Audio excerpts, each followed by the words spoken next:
I Yes, I can see your video feed. I can hear you well as well. Yes, it's perfect. Thank you very much for that. Great, thank you. Can you see my screen? Yes, we can see your screen.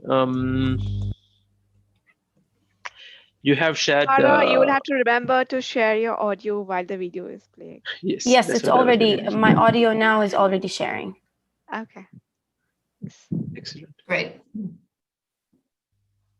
So just a recap for those who've joined, I'm going to do the 30-second housekeeping intro to kick us off and hand over to Fatima. So I'll eat into 1 minute of Fatima's 10 minutes, if she doesn't mind.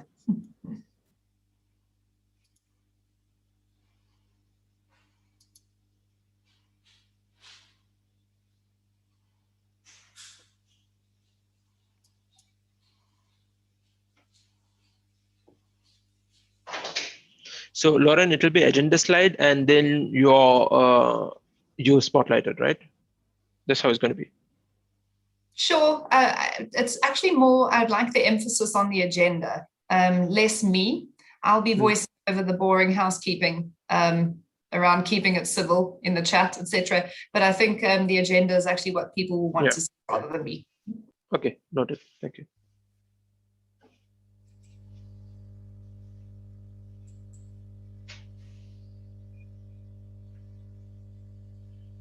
I see that the YouTube link has been posted by the Expo IT team. A lot of people have asked me actually whether it will be recorded. Will you be able to send a recorded link after? Yes, yes, absolutely. It is definitely being recorded. So one of the key messages is that, and everyone consenting to being part of that replay. Yes, we will be sharing it over the week. I just wanted to test the voice again because I just rebooted this. I hope you guys hear me clearly as well. Yes, we can hear you, but I cannot see. Okay, yes, perfect. You're back. Thank you. Thank you. Loud and clear.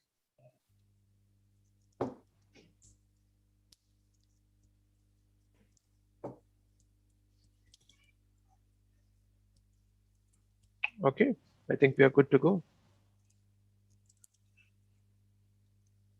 So just remember that the chat is the chat where we are going to, share anything with the panelists, and you can also see the audience chatting with us. You have the Q&A as well, where the questions come in, but this is going to be moderated by Caroline, and she will share any questions with the wider presenter audience. Yeah. We're just waiting for Shavi and Sanjay, both of whom have been through this setup, so it should be a smooth onboarding.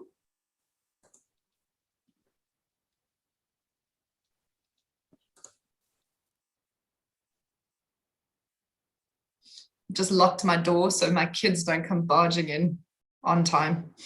I sent my kid to the mall. And that's impossible to home. Probably the safest strategy, Fatima. Yeah, but that's an expensive option, Fatima. Yeah, I know. so expensive. I have locked the door as well. This is something that, it's a bit cruel, but at the same time, it's the most effective. And until they start, knocking the door. Yeah, that's what I'm scared of too. I have locked it, but we don't know when will they knock at it. And then they will say, well, I knocked even more because I thought you didn't hear me. That's true. Lauren, just to ask about final few things also for Caroline. So the links that she will be sharing on the chat, Yulia's video links, are they with you? Caroline, you put that in the closing slide, didn't you? So I think okay, sorry. It's the YouTube video that we put. Yeah, okay, I have it. Okay. Yeah. Yeah. So Caroline needs to share Menti codes and then the resources at the absolute end. Anything else that you need to share? Then at the end, I have all the small links that we can share with everyone, the free training, links, etc., etc. But for the, for Julia's video, I will share it at the end of her presentation. Sure. Yes. Yeah. Okay. So on the good news slide. Yes, Mara. I will give you a hint that we will be sharing. Please watch this video to learn more. And here's your cue that you will post this in the chat. But it's the last slide. Okay. I'm going to start the webinar at 4:55. Okay, so attendees can start joining in.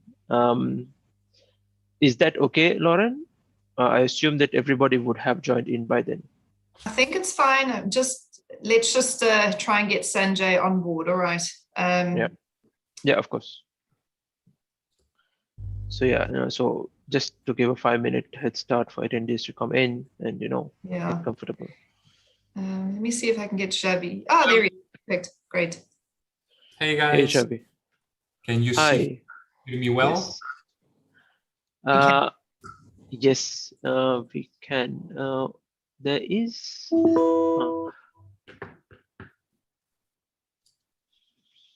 Have you? Sorry. I can see, but there is something at the behind you, which is kind of popping up. Behind me. Yeah. My because dog, the background, some of the wall is being seen. It's fine. It's fine. I think it should be fine. I cannot see myself. Let me just. That's weird. I cannot see myself. I don't have the. Okay, because you're controlling the views, right?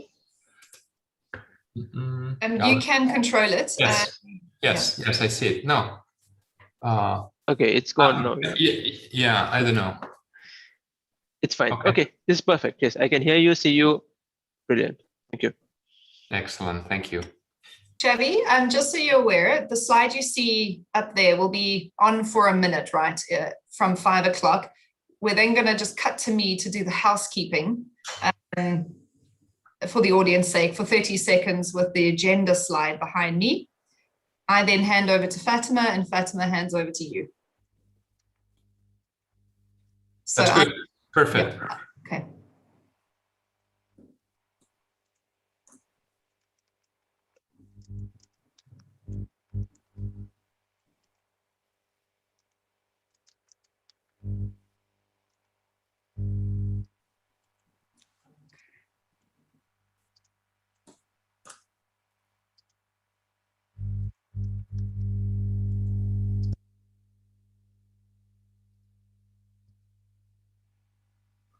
Hi, I can hear someone's mic buzzing.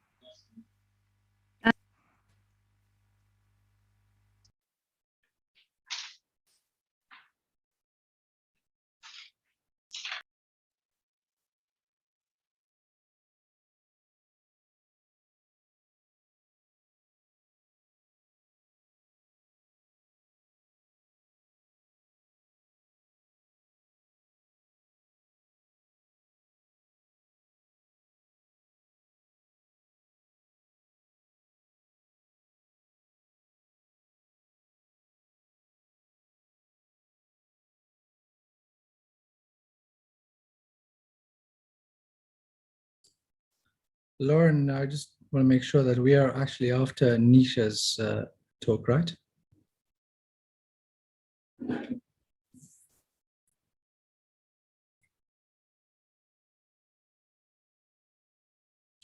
Lauren, we were after Nisha's talk, right?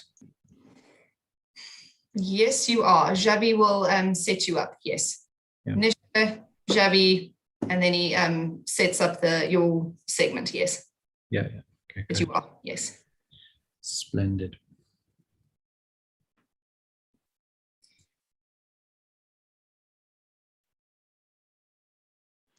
So Lauren, I end with asking the question to audience, right, regarding their thoughts on the different use cases, and then hand it over to Xavi.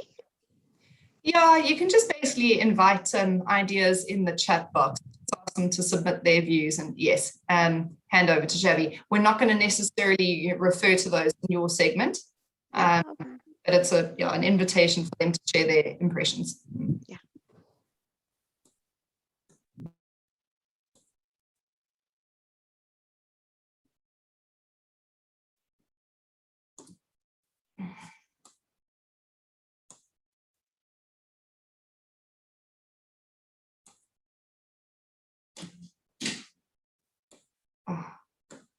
And typically I've got renovations going on in the house next door that's just decided to start up. 60 seconds for live. Stand by.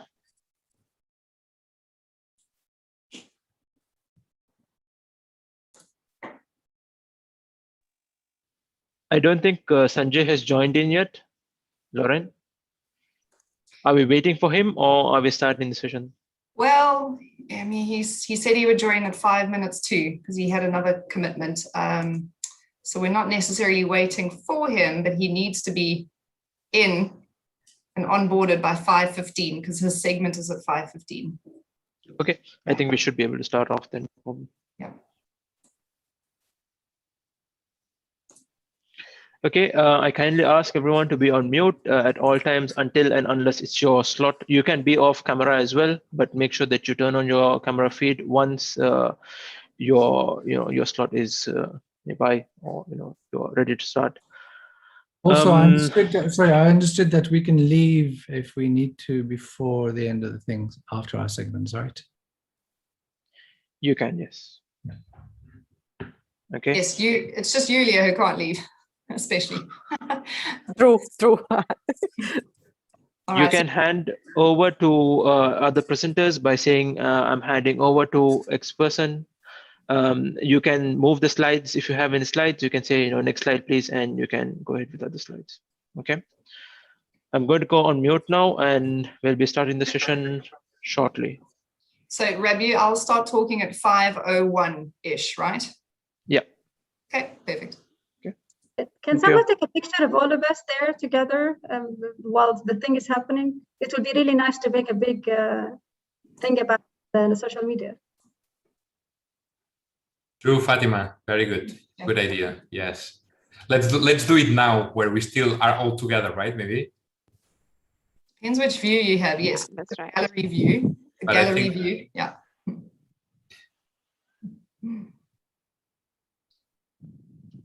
Actually, I think I can do a snip. Hang on.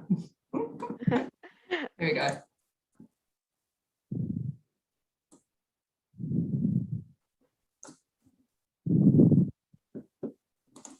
This amazing Hollywood smile.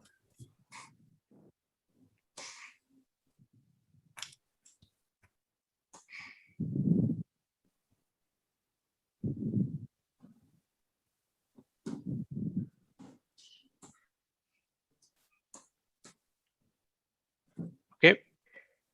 I'm going to start the webinar now. Okay. I see Sanjay had joined in. I think he's still Yes. named Lauren though. So yeah. He is, yes. I'm going to You should be change able that. to. Yeah, okay. Sanjay, can we do a quick camera check? Can you see me? My camera's on. Yes, perfect. Yes, I can see and hear you. Perfect. Thank you very much. I have to figure out in non-presentation mode how to change my name. I guess I go to participants, more, rename. There you go. Got it. You don't look like Lauren, right, Sanjay? No. I like Lauren a lot. I want to be Lauren. I know. But I'm going to have to compromise and be me. Do you go by Chavi or Javi? Chavi is perfect. Chavi, fantastic. Thank you, Okay. Sanjay. Thank you, everyone. I'm going to start the webinar now. Lauren, your queue is at 5:01. Yeah, thanks.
Hello, everyone, and welcome to our webinar, a very special webinar entitled Future Ready, the Resilience Factor.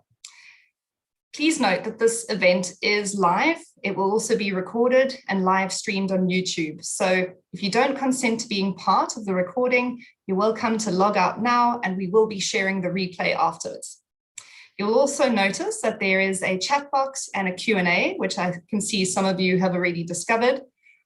Please note that these channels are visible to all our audiences, so we ask that you keep it civil, but we absolutely encourage you to share your comments and questions, as I can see you are already doing. Also, we'll be sharing some further resources and links in the chat box, so do keep an eye out for those. And lastly, we hope you sit back and enjoy the session. I'm now handing over to Fatima from Expo 2020.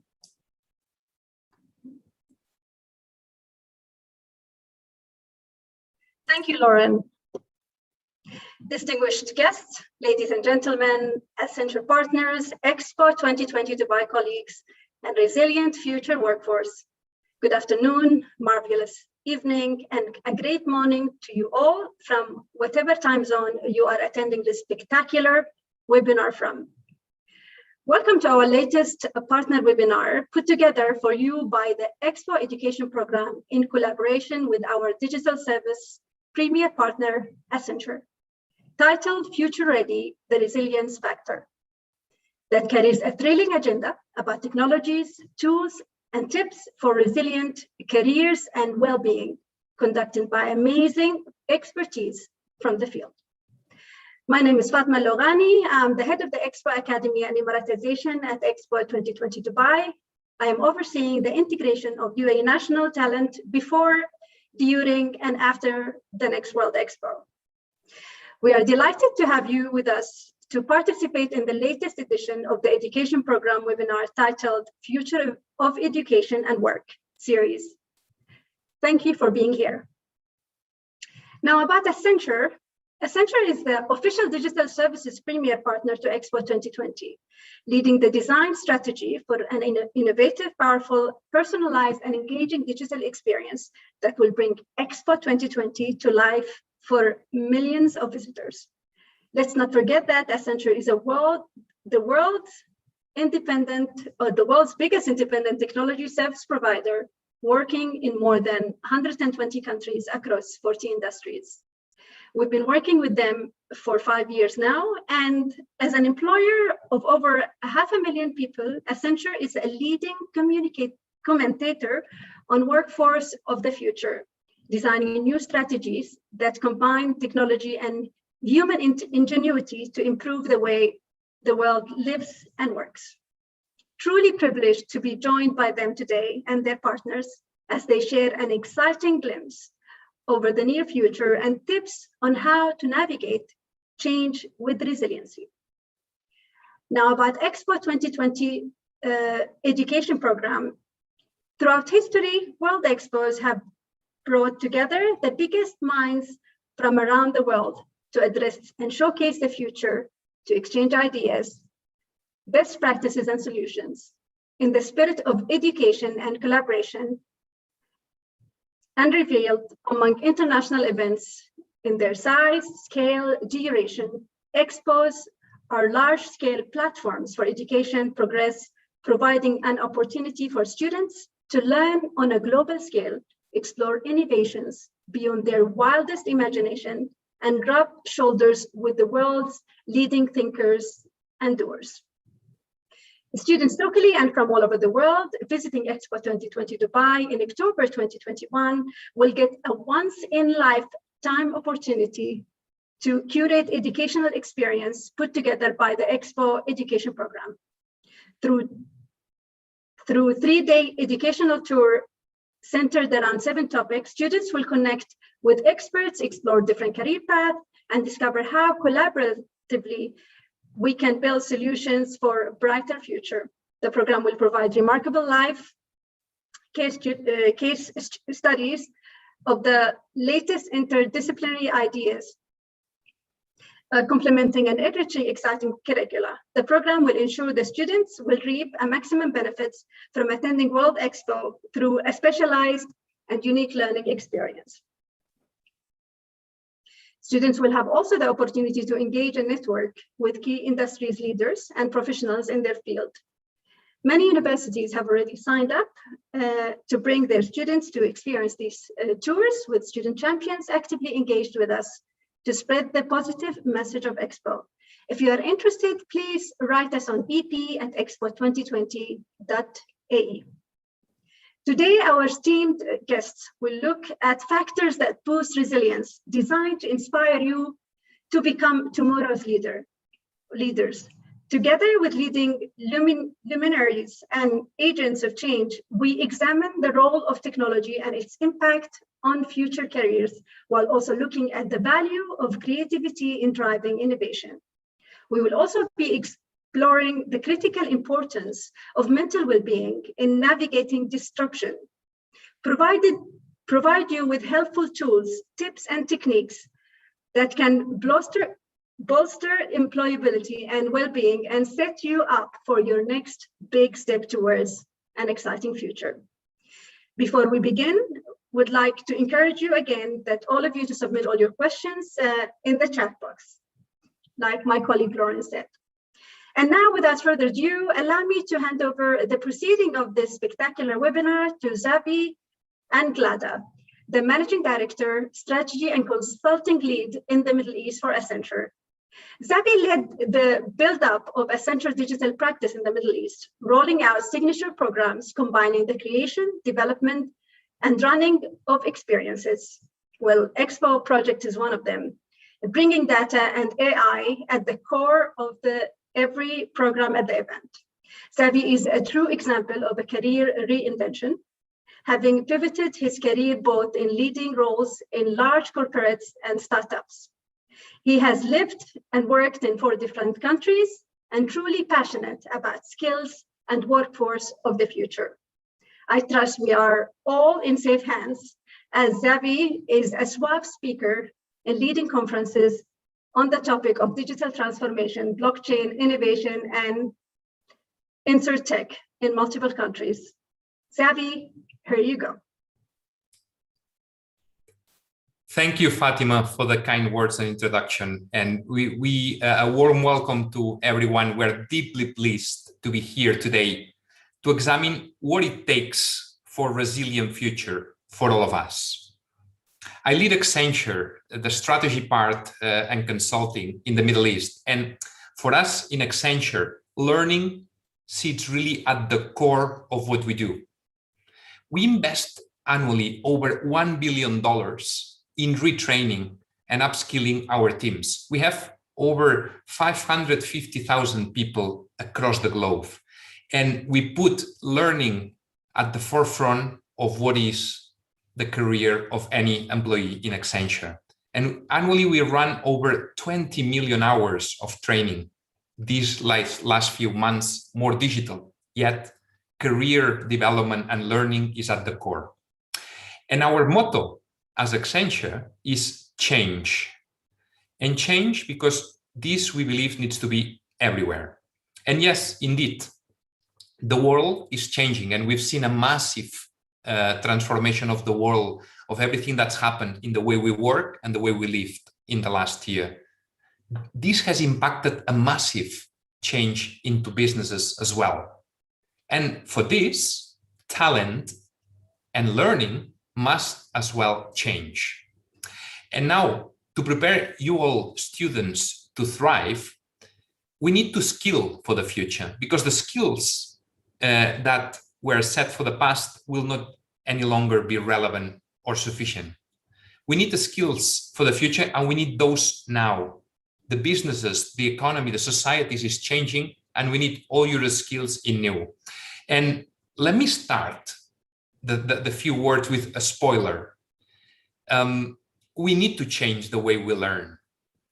And only by doing that, we'll be able to be future ready. And no, we've heard and we've seen all the futuristic views about the world getting to an end, machines taking over. No, machines will not simply replace workers.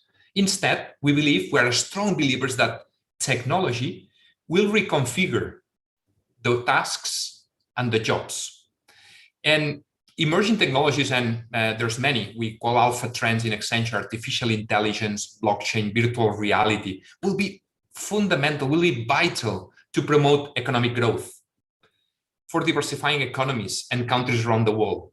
And in recognition of this, many countries, and in the Middle East, but as well globally, we're seeing large-scale initiatives to promote this use of these technologies. So that's why you see ministries of AI, you see blockchain programs, you see national programs to onboard these initiatives really at the core. The reality is that all this growth that is promised by intelligence or new technologies can only be realized if the skills gap in our society is a bridge. And there's a long way to go, because this is easier said than done. The nature of work changes, and as it changes, the roles will as well change, and the approach to learning needs as well to change, right? So I think we are in an exciting times with a new generation of technologies, as we said, that will fundamentally impact the nature of everything we do and the way we live. And adapting to this new world will require organizations to create completely new types of profiles. Let me put an example. We in Accenture have a super strong BPO practice, business process outsourcing practice back in India. And we've automated massively a lot of the pieces we were doing there about, for instance, credit risk assessment of a bank. All that part was done before manually. Today, we have bots, we have robots doing a lot of the work, but then giving out the outputs of this to the humans, the credit officers, that basically make faster and better and wiser decisions. New roles that have been created is trainer of robots. This didn't exist in the past. So this has been in the last few years reconfigurations. So these new technologies offer a great opportunity for leaders to create new diversification and create jobs. So, and of course, without a doubt, the pandemic forced us to prioritize and digitize our life at speed. Everything has changed in the last year. Now we are reinventing ourselves and our organizations to move forward in a very much uncertain world. But this new area that we are entering requires new skills that have to balance, on one side, human at the center, bringing empathy, creativity, problem solving on one side, and resilience, of course. On the other side, the traditional STEM skills, so digital skills, cybersecurity, data, cloud, math, science, and so on. The combination of the two are going to make the future leaders that will change the world into the next stage. So we are very pleased to be helping as Accenture in across the globe, and specifically with Expo, multiple initiatives to reskill people, right? Within the 2020 hours of code with Expo 2020, supporting Expo Live with the startups. The startups are reshaping the futures, and many others, right? So as today we learn more about combination of technology and human ingenuity and how to develop the right skills for the future, I'm really pleased to be here in front of you to walk through the journey of reinvention. And to kick us off, I want to give us an inspiring input to the new technologies that are creating the North Star for us, right? I would like to welcome Professor Sanjay from MIT, Massachusetts Institute of Technology. There's so much partnership we're doing as Accenture with MIT to shape the new future of the skills, collaborating in a number of projects over 15 years, right, with MIT. And we created the Convergence Initiative, where we see how industry and new technologies are reshaping the type of work and the type of business. So I'm going to pass it on to Dr. Sanjay to please join us and bring us the North Star about what is the future of society looking like in terms of technology. Professor Sanjay, over to you. Thank you so much, Xavi. Such a pleasure to do this. Let me just start by saying, if you can put up my first slide, look, it would be disingenuous of me or anyone to say technology is not going to impact our future. And I thought Xavi gave a wonderful introduction. Technology is absolutely going to impact our future. And if you look at this word cloud that I created, I put a bunch of words there, but all of them have very specific meaning, artificial intelligence or data science or robotics or digitalization, which is different from digitization, or biotech. Each one of this will impact our lives. Take artificial intelligence, for example. Artificial intelligence, we think of it as this highfalutin, amazing technology that will impact, I don't know, NASA or space exploration, but actually it's going to get into every one of our industries. Take something like medicine. Artificial intelligence is going to be very deeply embedded in medicine. It's going to be embedded if you're a driver. It's going to be embedded in driving because of self-driving cars. So if you go to the next slide, I took a very boring sort of or a surprisingly technological innovation in an industry that you might think is a boring example, but it's not. If you take, for example, insurance. Insurance is something we all take for granted. I have insurance, life insurance, car insurance, home insurance. It might seem it's just a boring industry, but it's not, because insurance is the interplay of statistics, is the interplay of predictions, it's the interplay of psychology, and artificial intelligence is expected to play a very important role in the job of an insurance agent. For example, in claim support. So let's say that someone calls and says, listen, I've had a minor accident and I need my car fixed. Well, AI can play a pretty big role in figuring out what is the nature of the accident, what are local repair shops, how much should would a settlement be, or for example, interactions, for example, using interactive chatbots, answering questions by text, by voice. Maybe the insurance agent goes and takes a photograph of the damaged car, and immediately you get an estimate. Or predictive analytics, maybe you say that, listen, the traffic is going to get worse, so maybe you use that to change your driver patterns, and you say, listen, if you don't drive tomorrow because there's a big event, we'll give you a discount in your insurance. All these things are ways in which insurance, just that industry, might be impacted by artificial intelligence. So let's go to another example. Let's take another technology. So next slide.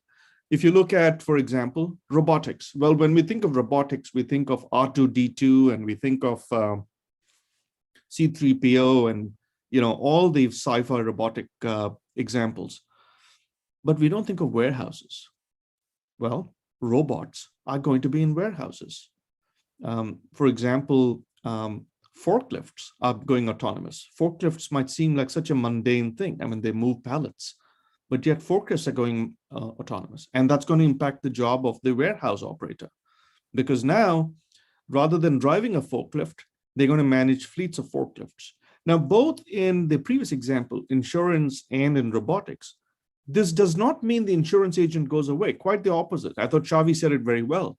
It just makes the insurance agent more powerful, the insurance agent more effective, the customer service better, the customer's experience better. In the case of this warehousing situation, it makes the warehouse safer.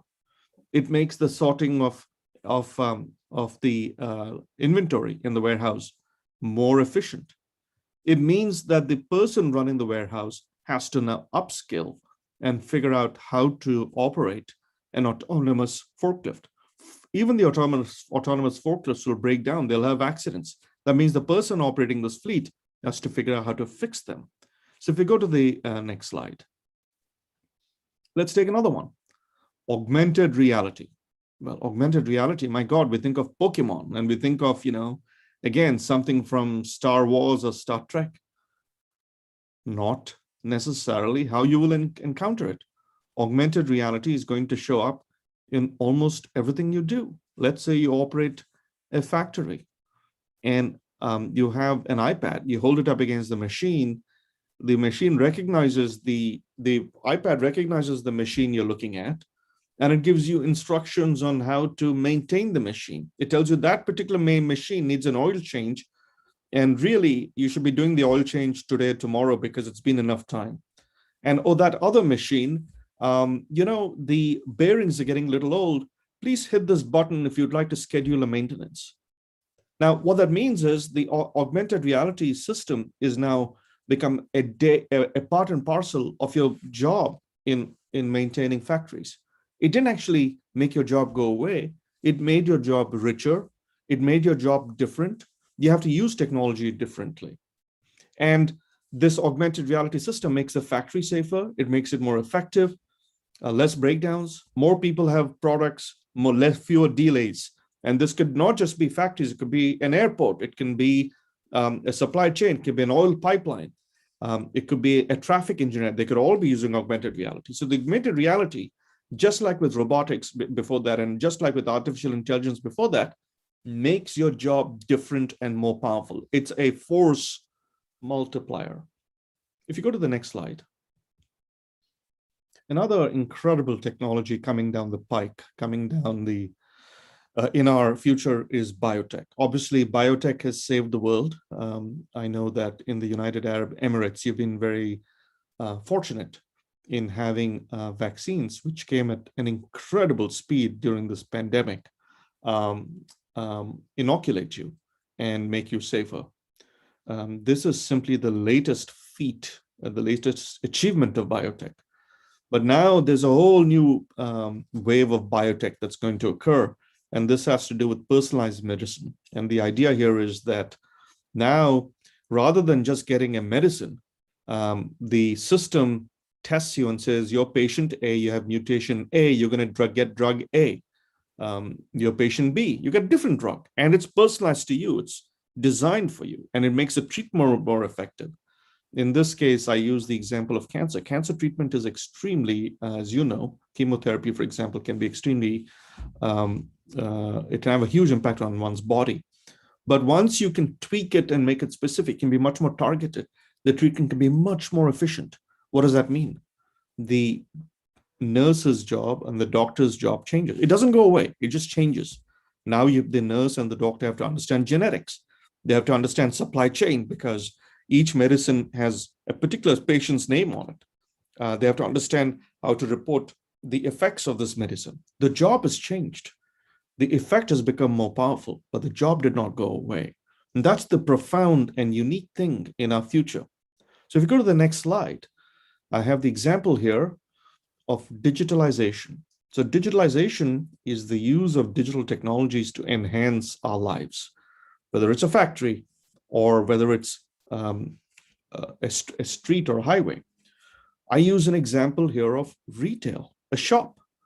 So what's going to happen with in retail is digital technologies will transform retail. Now, if you go to a store, just imagine instead of taking a set of clothes and going and changing into them and seeing how you look in the mirror, you can just look into a screen. It has a camera, it takes an image of you and uses a form of virtual reality to project the clothes on you.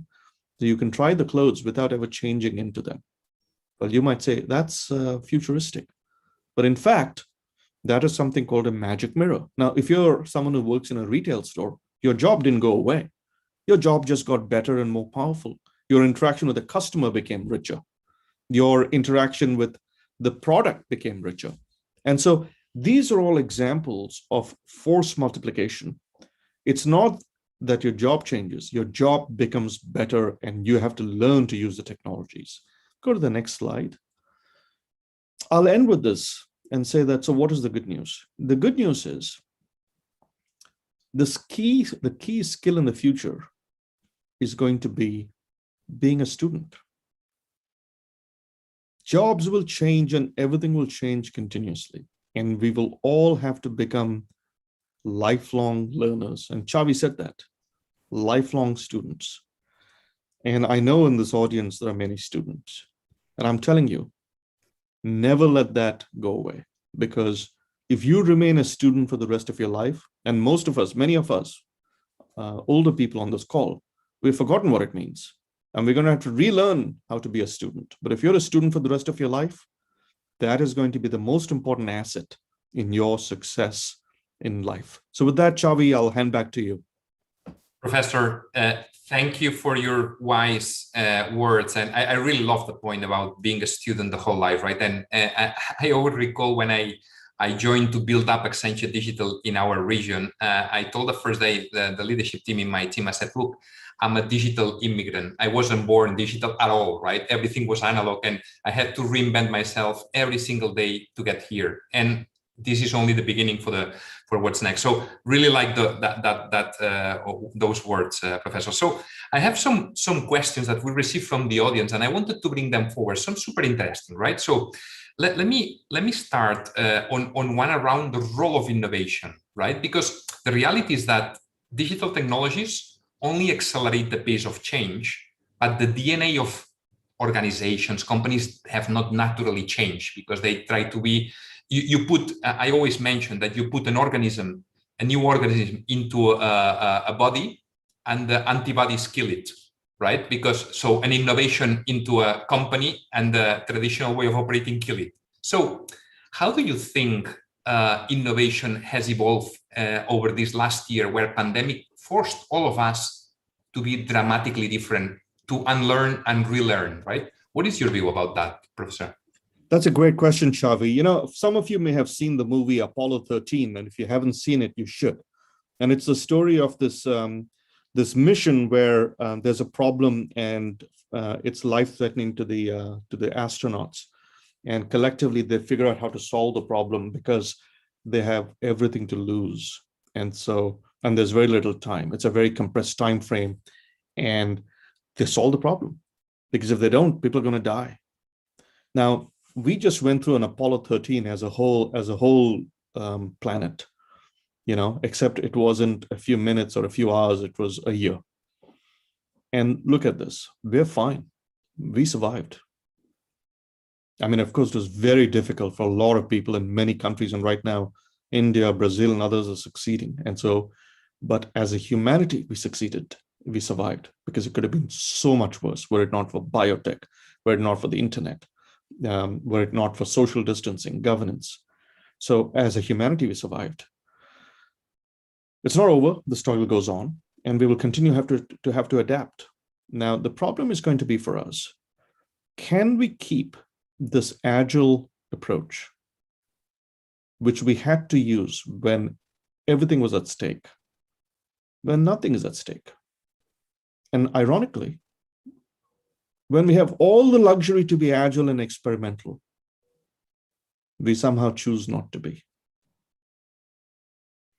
And I'm hoping that society will keep some of the dynamism that this tragedy, this unfolding tragedy, has enforced on us in the new era that follows it, where we keep our ability to think on our feet, to rethink things, to pivot, and to survive.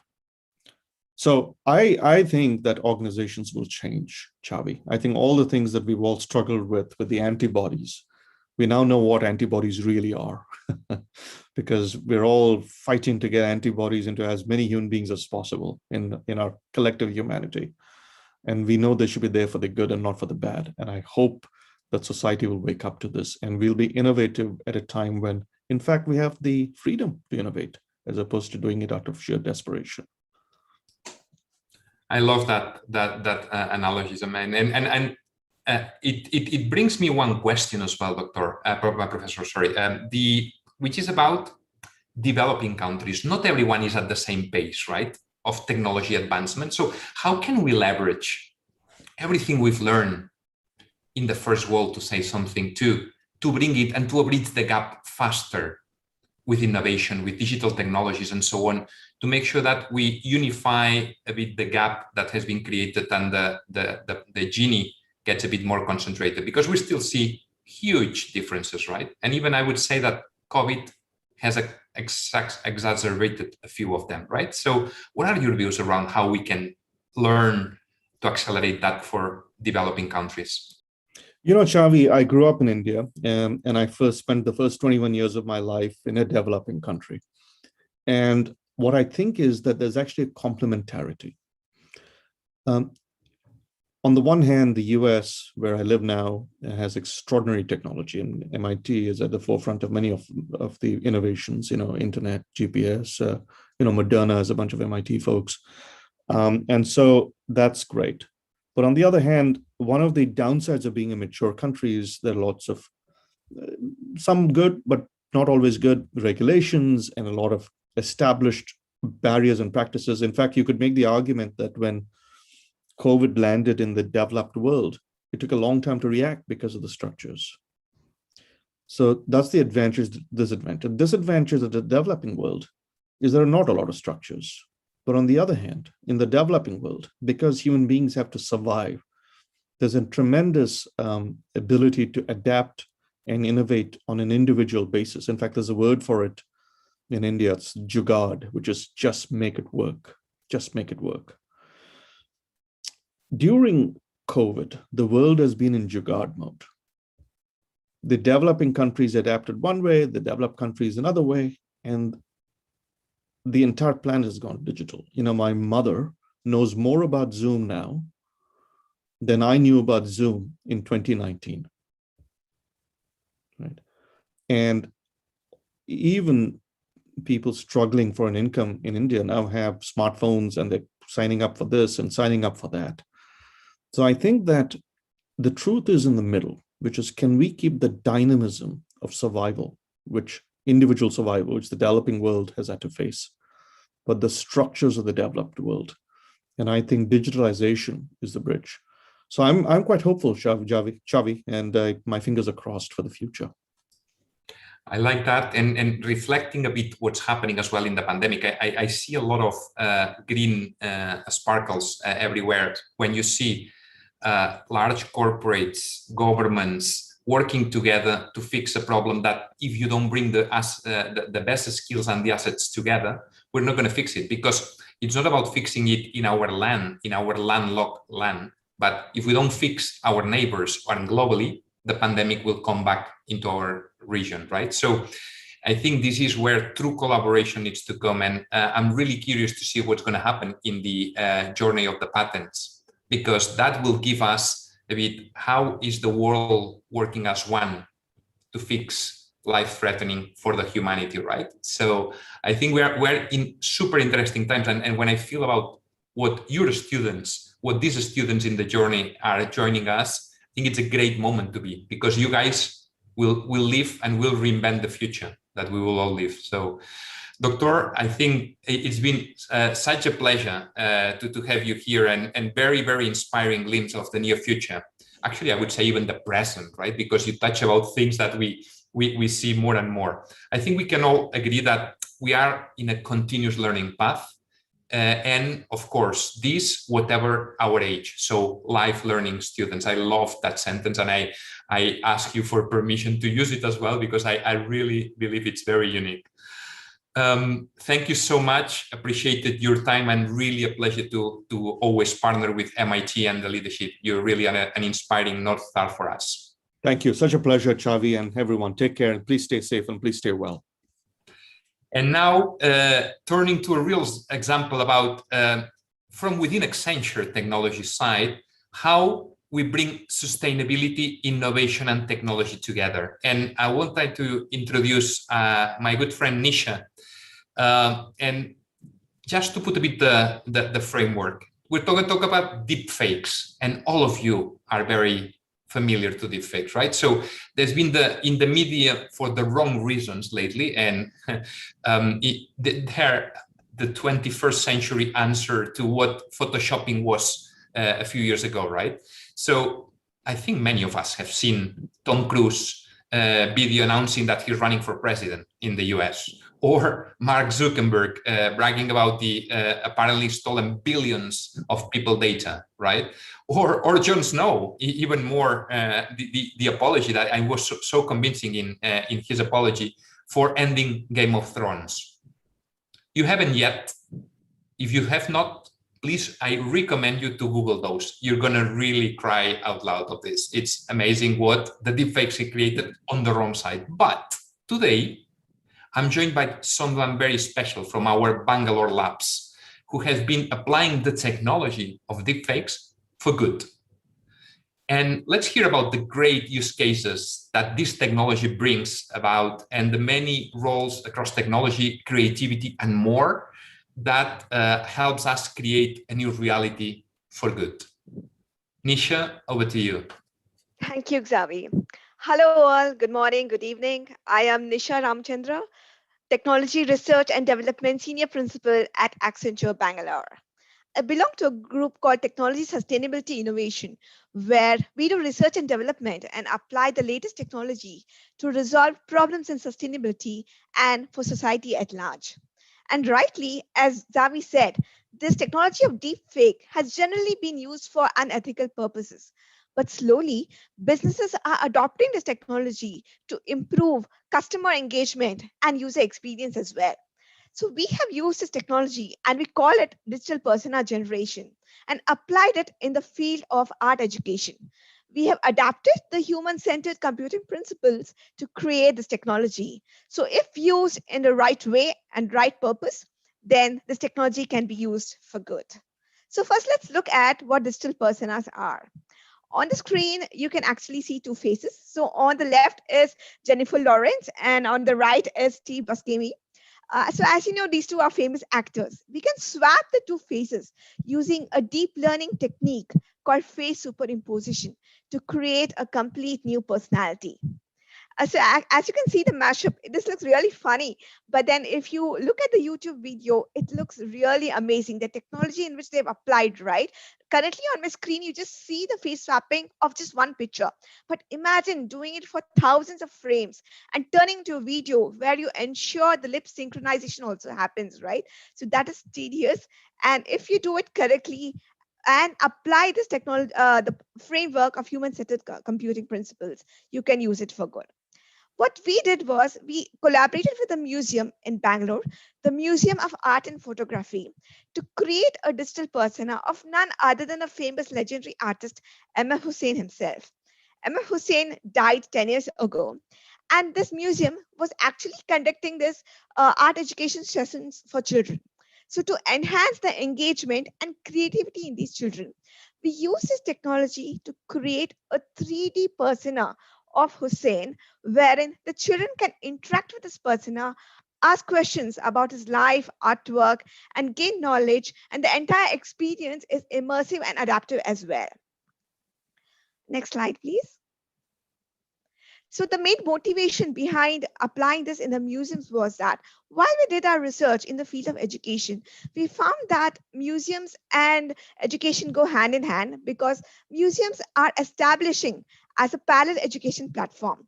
There are around 300K learning sessions happening in the museums globally, but of late, the footfall is slowly declining because mostly it is very unengaging and static storehouses.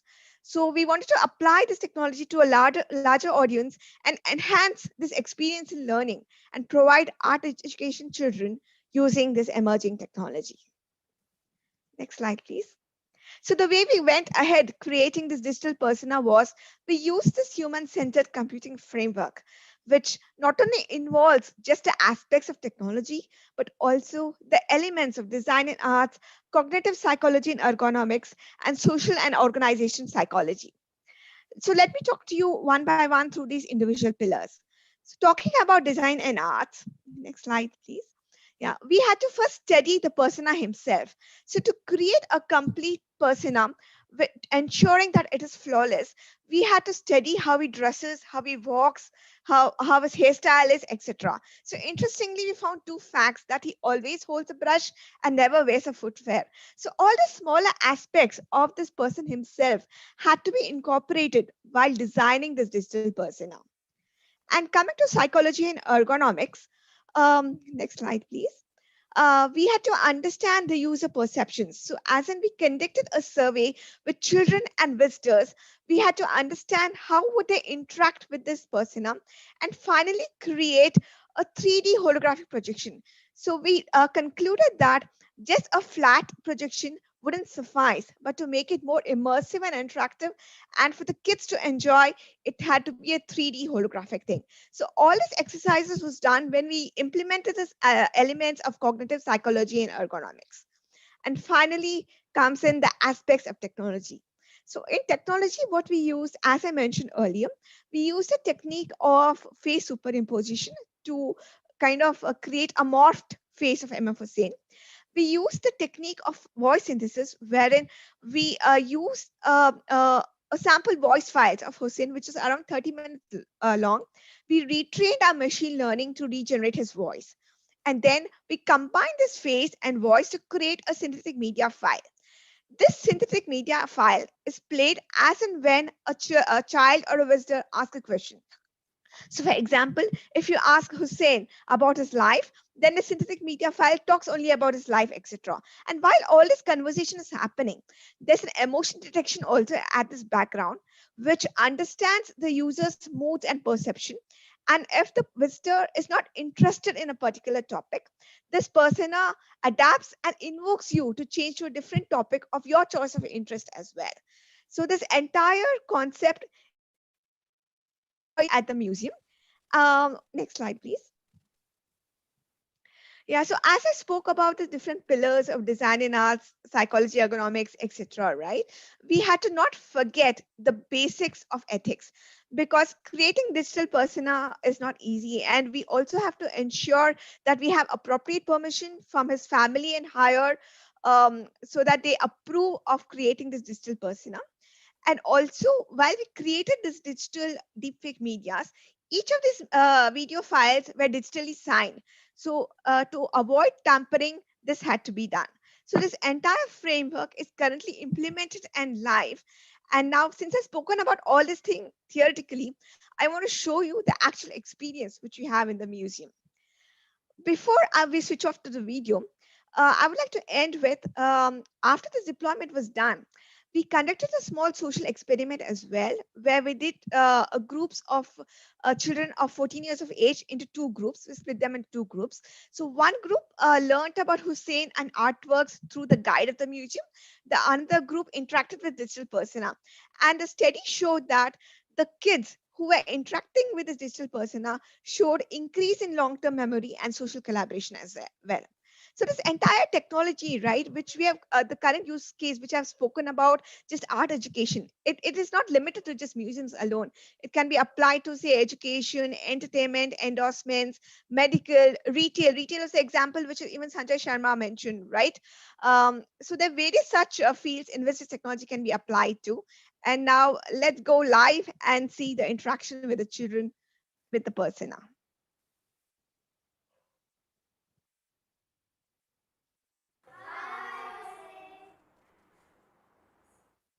Hello there.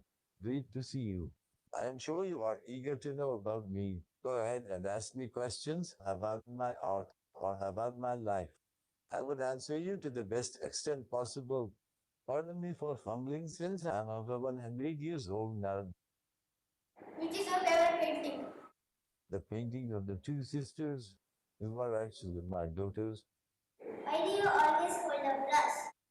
I always paint on the run, so I prefer to have my brush with me always. How many awards have you received? In 1955, I was awarded the Padma Shri. In 1973, I was awarded the Padma Bhushan. Later in 1991, I was even awarded with the Padma Vibhushan by the Indian government. I like you so much. Can you come with me? Glad that you should have asked me while I was still living. When did you die? I died on 9 June 2011 at the age of 95. Do you believe in afterlife? I actually do. Are you real there? As close to real, enough to impress you. Yeah, so You can call me Hussein Saab, but my full name is Mekbul Fida Hussein. I'm a well-known painter who is over 100 years old now. So as you saw, this is live at the museum, and it is so realistic that you can't differentiate between the actual Hussein and the digital one. So it almost looks like Hussein has come back to life. So I would like to ask all of you. So now, since I have, we have shown you the use case of art education. How about hearing from you about what different use cases can this technology can be applied as well? And finally, over to Xavi. Nisha, I think there's amazing story, right? And I want to take one learning from this, right? It's not about the technology, but how you applied it on the learning that created deeper impact, more deeper memory retention, right, of the learning experiences. And I think this is something that when I discuss with my clients across, they're really looking forward to having a way to deliver this reskilling, the training, in a much more deeper, longer lasting impact, right? And I think this is a fantastic use case of this. So what other areas would you see this having an application in today's society, right? Nisha, I don't know if you can illustrate some other areas that you're working with your teams to bring this into the day-to-day life of learning. Yeah, so as I mentioned, an example of art education now with the museum, what we're also doing is that you can apply in the online learning classes with children. So nowadays, because of the pandemic, we have got a change, right, where the classes are applying online. So students want to connect better with the teachers. So in our local school, what we're trying to do is to create this digital person of teachers so that even post their classes are done, the children can talk to this teacher live and get more knowledge about them, so they feel a closeness and more attachment towards the teachers, and that's how they continue and get interested in education as well, specifically for the low privileged children. So this technology, since it can be installed not only as a 3D holographic, this can be through web or using a tablet. I think nowadays everyone is using smartphone and tablets, right? So through that media as well, this technology can reach out to children who do not have access to the 3D holographic as well. So apart from this education, one such other example is this technology, right? Currently, you have seen famous actors who are currently not available. They don't come out because of the pandemic, right? So using this technology, we can create this persona of these famous actors and use them for endorsements. So when you promote your ads, it could be anything. It could be a simple cricket ball. Probably you can have Sachin Tendulkar as a digital persona himself and talk about cricket, endorse cricket, etc. So there are various applications of these use cases apart from just what I just spoke.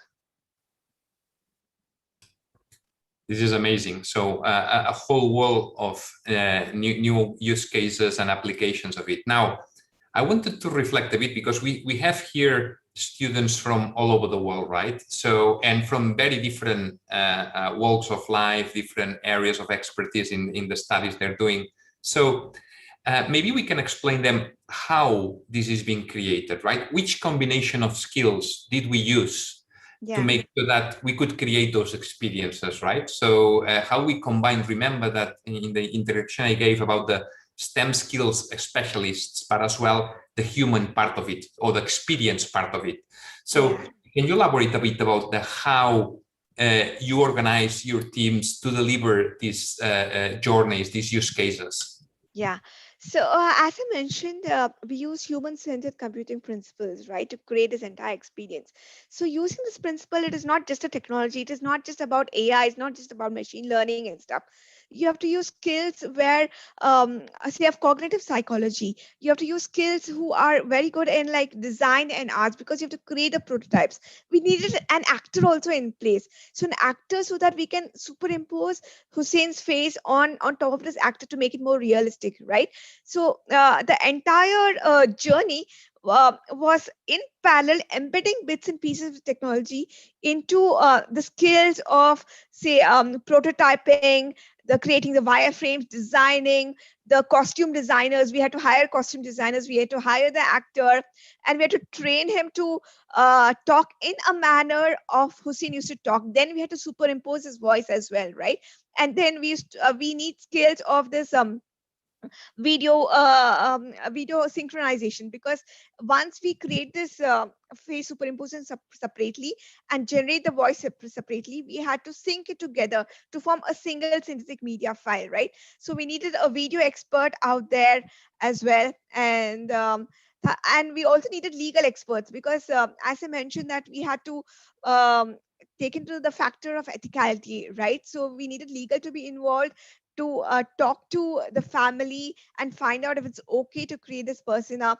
We had to kind of go out there, meet the family, write down his scripts, and also check with them how he used to speak. So they had to also validate the style of his answers while we create this person as well. So it is not just the AI, the machine learning stuff. It's all these elements around it to create a realistic digital persona.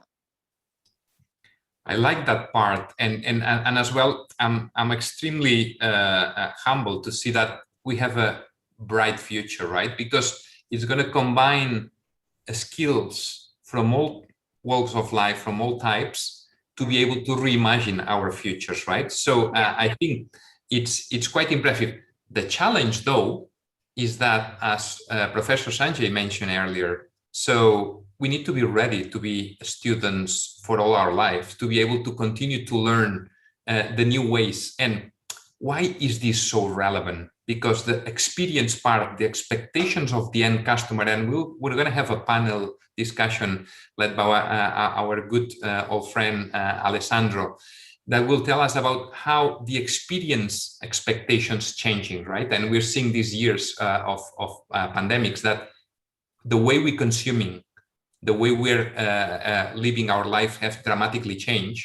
And some of the things will not come back into the past. So I think it's super interesting what you share with us, Nisha. And we really thank you for being here with all of us exploring this.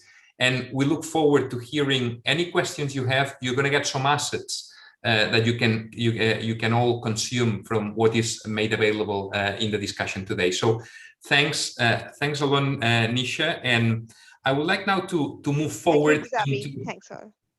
Thank you.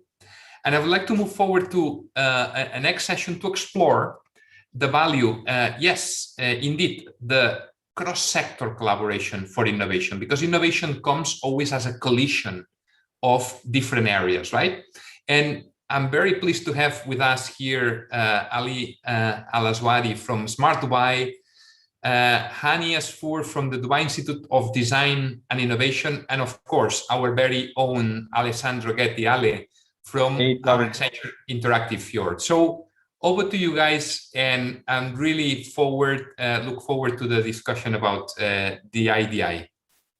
Thank you so much, Xavi, and thank you so much to everyone. I'm really, impressed by all the previous speakers. It's an honor to be here, and it's an honor for me to be with my good friends, Hani and Ali. We have been doing during last year several things together. The conversation of today, it will be something that we can even call a fireside panel, no? Because if we start with an analogy, I would like to start with the analogy of the chess players, for example. We might say that, first of all, I believe that you are chess buddies, no? Or probably we might say opponents. So when you play, who wins normally? More, let's say, the guy that studied applied physics and that is more on the left brain, let's say, side of the things, or who is now leading one of the most creative institutions of Dubai, let's say, and more on the right brain. Being honest, before you answer, I know that both of you, that you are maybe not on the right or not on the left, because, but if we want to play this game, who wins normally when you apply more the right and the left?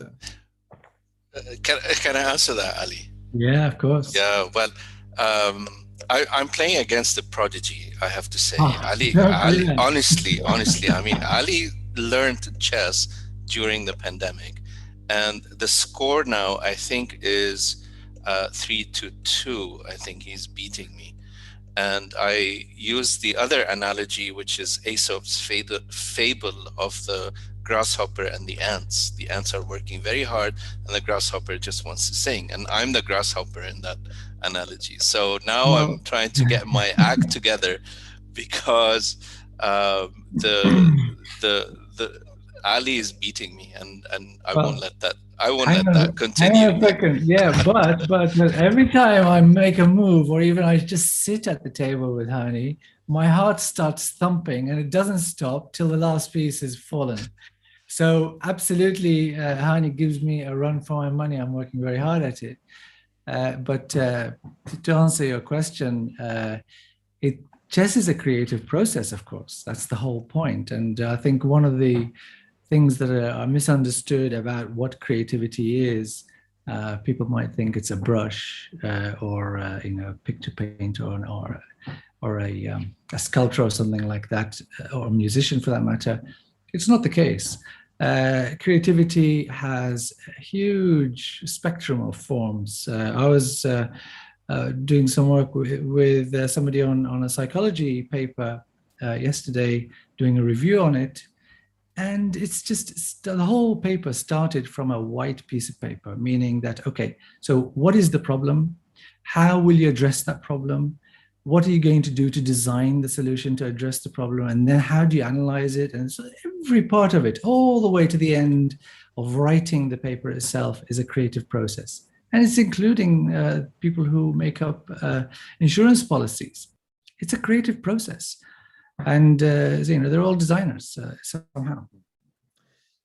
Yeah, I mean, it's a creative process, and you're completely right, but it's a creative process probably, if I can, when you apply the right process, because we have seen several times, technology coming before the human touch and the creative process. And in that cases, unfortunately, the left side of the brain is working by himself, and there is no, and this creativity that we need, because in the end, we need to put together the two sides, Yeah, I think I'd rather call it the middle side of the brain.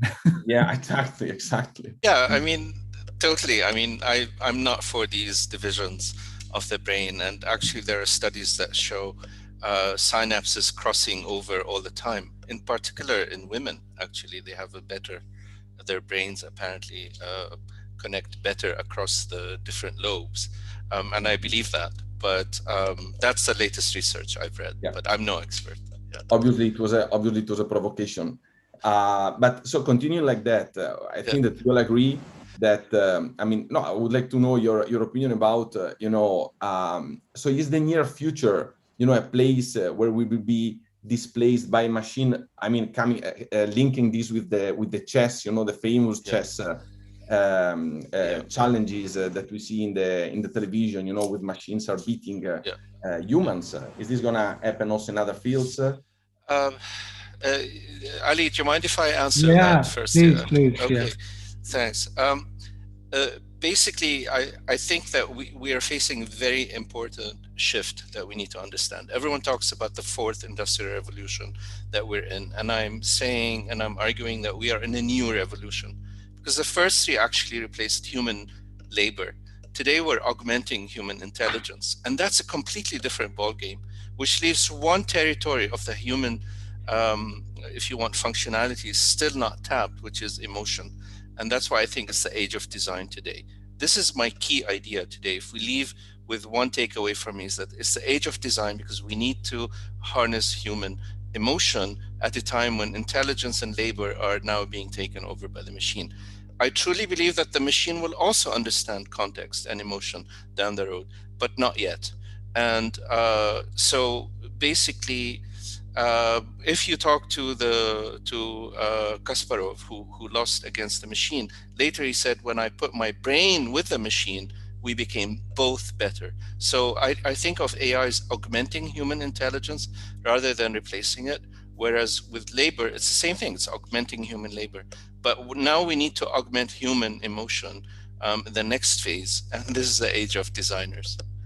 Yes, indeed. Actually, there's a lot of research to point out very clearly with numbers how doctors on their own get some percentage, very high percentage of diagnosis success, and machines on their own do also very well, but together they're almost 100% success. So there are many examples of human-machine collaborations that beat either of them. So designers these days and in the future for sure will be working with new technologies, but also new material that they're not used to working with. For example, data.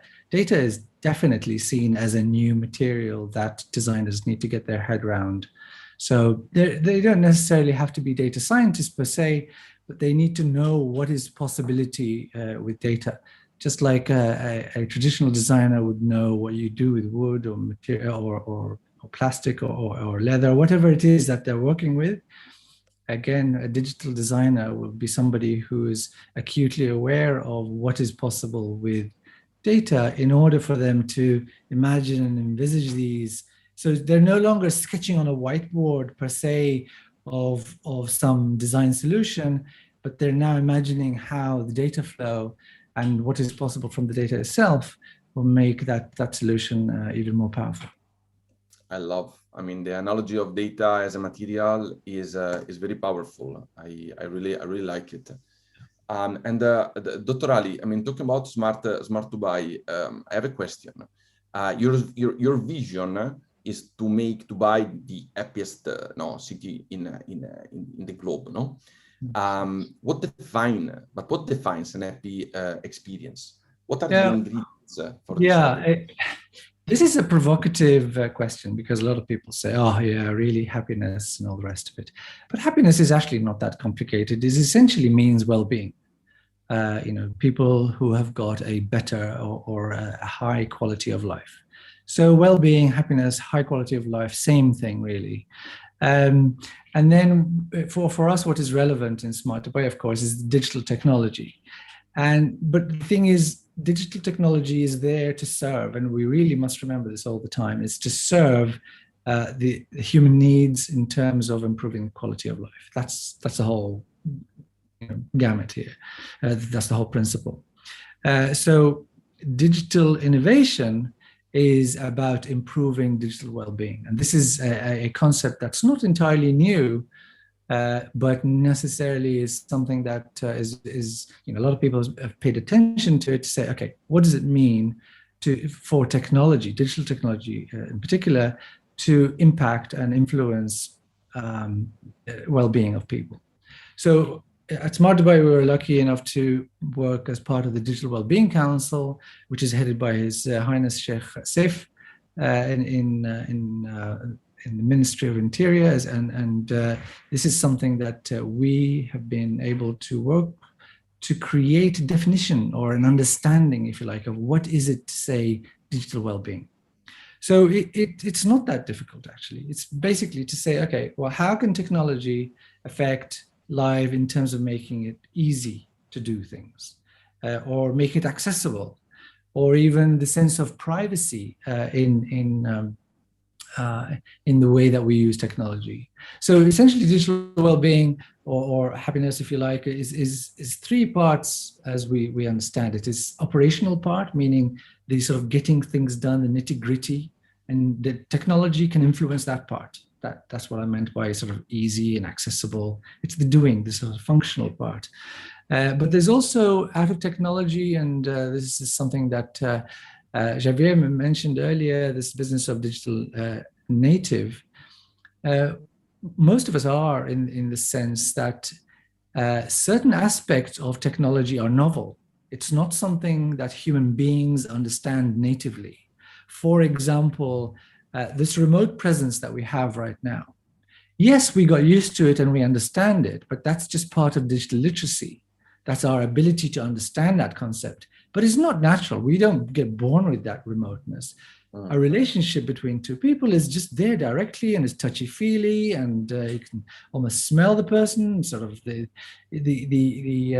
fidelity of the interaction is very high. So these are novel aspects that we get used to or not, and that's the point. When we don't get used to them and they become a barrier, then that becomes a detractor from well-being. And finally, of course, there's the emergent aspect of the technology that necessarily also influence our lives, that are not something that you can touch, but they're very much an indirect and present aspect of digital technology, like privacy. Privacy, I can't go and touch it, but you and I can both talk about it. trust in the technology, or even the bias, if we can get a little bit technical, the bias in the algorithms of AI, these are very much intangible and very real. They can cause problems when somebody gets diagnosed or given the wrong medicine or something like that, only because the data that was used to train the AI was not sufficiently diverse. So when you're looking about all these things, ethics and so on, and making sure as a technical organization as ours, in terms of overseeing technology across the city, are paying attention to that in a holistic way, that will increase the happiness in the city. Thank you. Thank you so much for the answer. Very, very interesting. And you touched the point that, that it's very, we are very sensitive in this moment, which is digital well-being, not only for all our designers here in Middle East, but globally, in general, in Accenture, it's a topic like now. It's very present. We are trying to understand what the new normality will be and how this digital health will be a reality for everyone. This is a very hot topic. I would go with the next question for both of you, because I know, as I was saying, that DI and Smart Dubai have been collaborating and doing things together since a long time. Is there any project that you would like to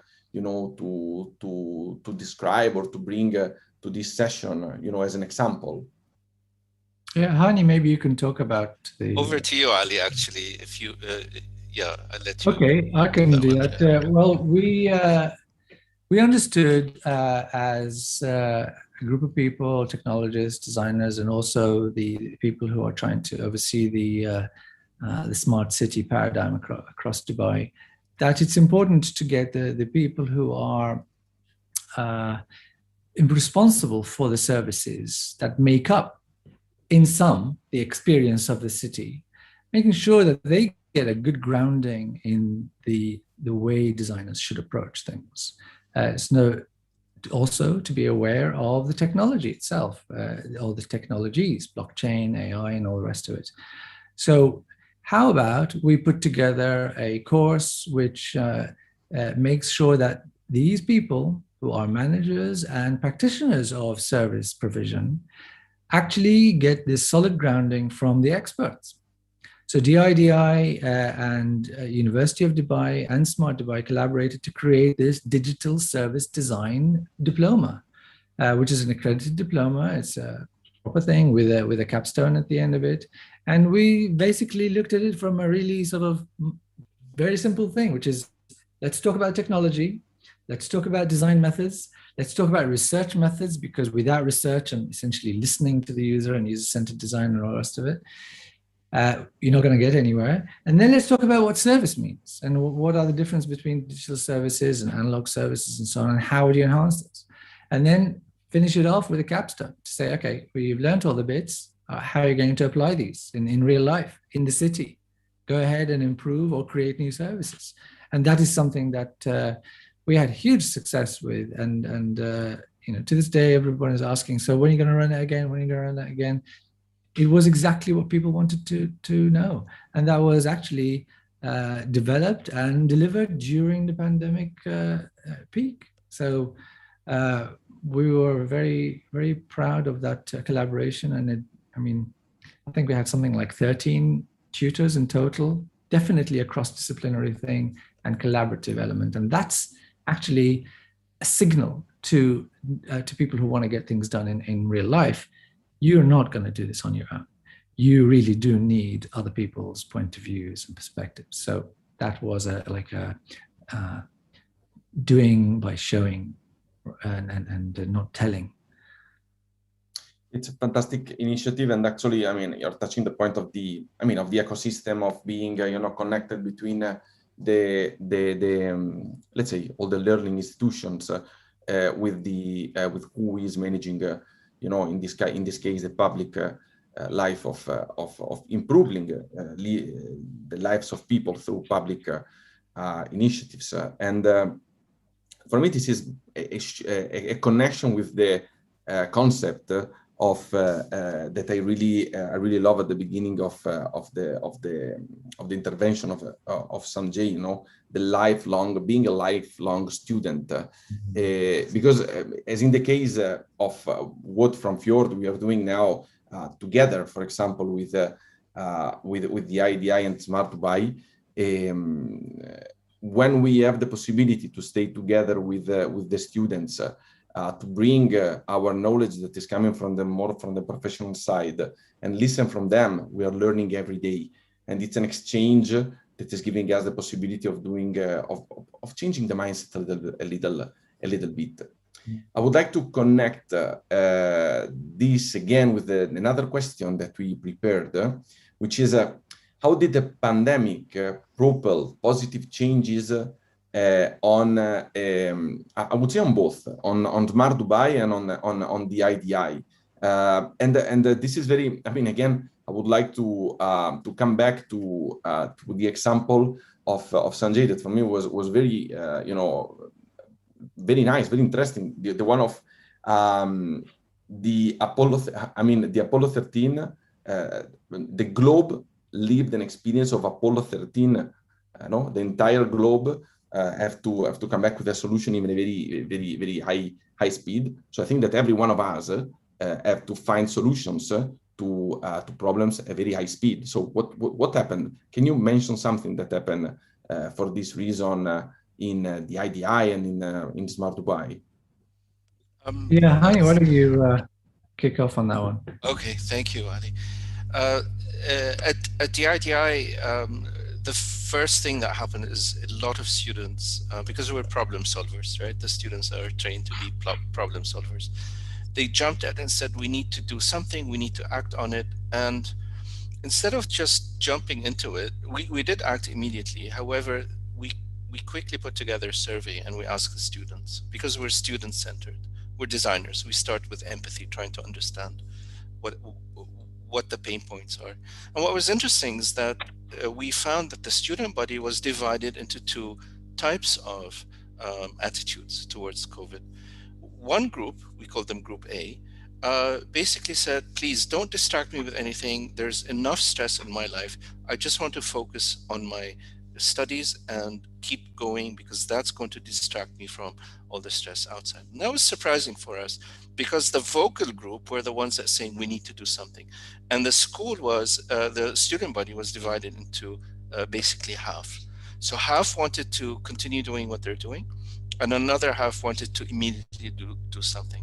So we literally, in an agile manner, we created something called the Agile Factory. And the students using agile methodologies, basically those who wanted to do something, we shifted the courses around. We elaborated on the curriculum. We allowed those who wanted to continue with even half the faculty that wanted to be more deliberate about how they deal with the pandemic, meaning collecting data, trying to understand it, and not having a quick reaction. And there was another half of the faculty that wanted to work actually immediately on solutions.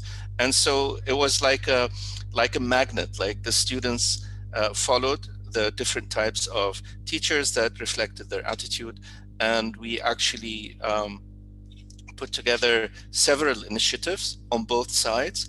On one, just continue doing what you're doing, collect data to learn more about the problem, consider it for later problem solving that we need to solve. And the other one, let's get on the ground, let's work with the DHA, let's work with the first responders and provide them solutions. So it was very interesting times, and I think it was a huge learning for us to always listen to your audience, not just the loudest members of the audience. Yeah. Well, for us, it was also something that was quite typical of an organization that's already understood that listening and finding out about the user discovery is something that you have to start with. So actually, as soon as the pandemic, or I should say the lockdown happened, we were interested in to what extent is this pandemic affecting or impacting the city experience. So how resilient was that experience that is being provisioned to everybody in the city? So we worked internally to create a report to find out So we interviewed. It was just very much a research methodology to interview these people who are running these services, find out, do some theme analysis and so on. And we then came away with findings and recommendations directly about how really is the city being impacted. And that was, those findings were actually fed towards the diploma that I mentioned earlier. But also, as you know, Alessandro, we're now collaborating with you guys and DIDI on some of these findings as well. So that research was disseminated to areas where they could do something about it, and it wasn't just interesting. But I can also give an example of a technology change or a technology improvement that was a result of the pandemic. So pandemic says, okay, you can't go around physically too many times now, or at least it's very restricted. So how can you still maintain services in the city? We already had this service that was developed in Smart Dubai in collaboration with other organizations like the TIDRA right now. And it is the UAE Pass, which is the mobile digital identity. So it allows you to create an identity, a digital identity, which allows you to log into over 5,000 services across the whole of the UAE. Okay, but you needed to go and use biometric data at a kiosk to get the highest level of authentication on that. Okay, nobody's going to go and put their finger on anything anymore. So we're going to have to innovate. And we have now a new way of doing it to augment that initial biometric method, which is to say, okay, can we do facial recognition? So biometrics by facial recognition. And that's actually saying, okay, we're going to move with the times. We're going to have to be very agile, yet still keep it safe. It's not like it's any less safe now. Same, but it's now going to be more pandemic friendly. So this is something that was directly as a response. And of course, we've already got the paperless strategy in Dubai, which is to make sure that everything is going to be fully digitized in the government by the end of the year. So all of those responses are direct, technical action, is not just doing the research and finding out what the problems are. Yeah, you have definitely lived an Apollo 13 in each one of the. Oh, I love that movie, by the way. It's an amazing movie. I love it. Amazing. Yeah, I agree. I completely agree. We have a space professor, just an aerospace designer, and he at the IDI, Rafi, and he basically uses that as an example and said, if designers had been working on that, they wouldn't have had that problem in the beginning. But that's the whole thing for Rafi. Different problem. Yeah, but I'm provoking again. Yeah, we should definitely invite him to the next panel. Yeah, definitely. I'm conscious of time. I don't know if still we have time for one question or if we have to move to the next speaker. I think, Ale, we are on top of the time, but it's super interesting discussion. I think we could spend many more minutes listening to how many Apollos are we creating in this part of the world, which is amazing, right? So I think this makes that's why we continue to see a country that takes the headlines, right? So looking great things, and thanks Ali, Hani, and Ale for your great contribution. We really enjoyed the discussion and look forward to the next Apollo together. Thanks, everyone. Now, as we let's now shift. We've heard that, of course, education, the role of education system is absolutely fundamental, and the new type of education system, DI is a complete new asset class, right? But you need to collide this with the public vision that brings Smart Dubai, but as well the private sector needs and so on. So when you combine all those and you can scale that, our future is bright. And there's going to be a lot of change in the education system. Recall talking to the founder of Singularity University and said, well, we create programs and we refresh programs every 6 months, but we cannot formalize these master programs and legalize them, because the reality is that technology goes faster than the legal system to approve those. So there's going to be a lot of change happening in education, but as well on everything around it, as Professor Sanjay advised. So let's now move gears into a different story of a very interesting case, and I'm sure many of you are Instagram connected into Instagram and Instagram users. So we have today Nadia. Nadia leads the public policy for Instagram in the Middle East and North Africa. And Nadia, of course, the pandemic has undoubtedly changed everything. And the fact that you enable keeping us connected was really a unique thing, because we are really apart. And as we were saying, that our grandmothers or our mothers may be more digitally connected than we were a year before, right? So how can you share about how Instagram improved and developed this digital well-being and mental health over these times? Thank you very much, Xavi. And first of all, it is really our delight as Instagram to be part of this panel. It has been really thought-provoking. So thank you very much for all the speakers for your previous intervention. It is very interesting that you mentioned the pandemic. For me, personally, working on Instagram, seeing everyone I knew during the pandemic and lockdown, using either Instagram or other of the favorite family of apps. As you know, we have Facebook, Instagram, and WhatsApp, using the tools and using the app to stay connected with their families, but also just do the normal things that if we could be out and about, we will be doing, not necessarily through digital tools, but just in person. It was really humbling to see that, and it was really inspiring. What it was also very interesting at that time is to realize that people don't look at their phone or at their life online differently to their life, what we call offline, which is in the real, let's say, like in the real or physical world. It is all a continuum. For us, using the apps, and I think for most users, it's just part of their daily life, be it for doing a workout that normally you would do in studio, or learning a new recipe, which we normally do at home with your siblings or your parents or your friends. So that was a very interesting insight, that I think before that there was this kind of separation between the online life and the offline life. And what we saw is that they are very connected and really the same. And what technology does is that it amplifies it. So while previously or before social media, we would be in the surrounding of our family, our friends, our workplace, and our neighborhood. And for good or for bad, these interactions will affect our well-being and how we feel about ourselves and how we interact with them. Right now, we don't only get inspired by our friends and family, we get inspired by more than 2 billion people who are also on the platform and that you can find in one click away. So that really, technology has amplified the way we engage with others. And then that's for the good and for the bad. The same way as if someone would make us feel bad in our real life, now there's not only our friends or the people we know who might affect us, it is also people out there that we might really not know much about us or our circumstances.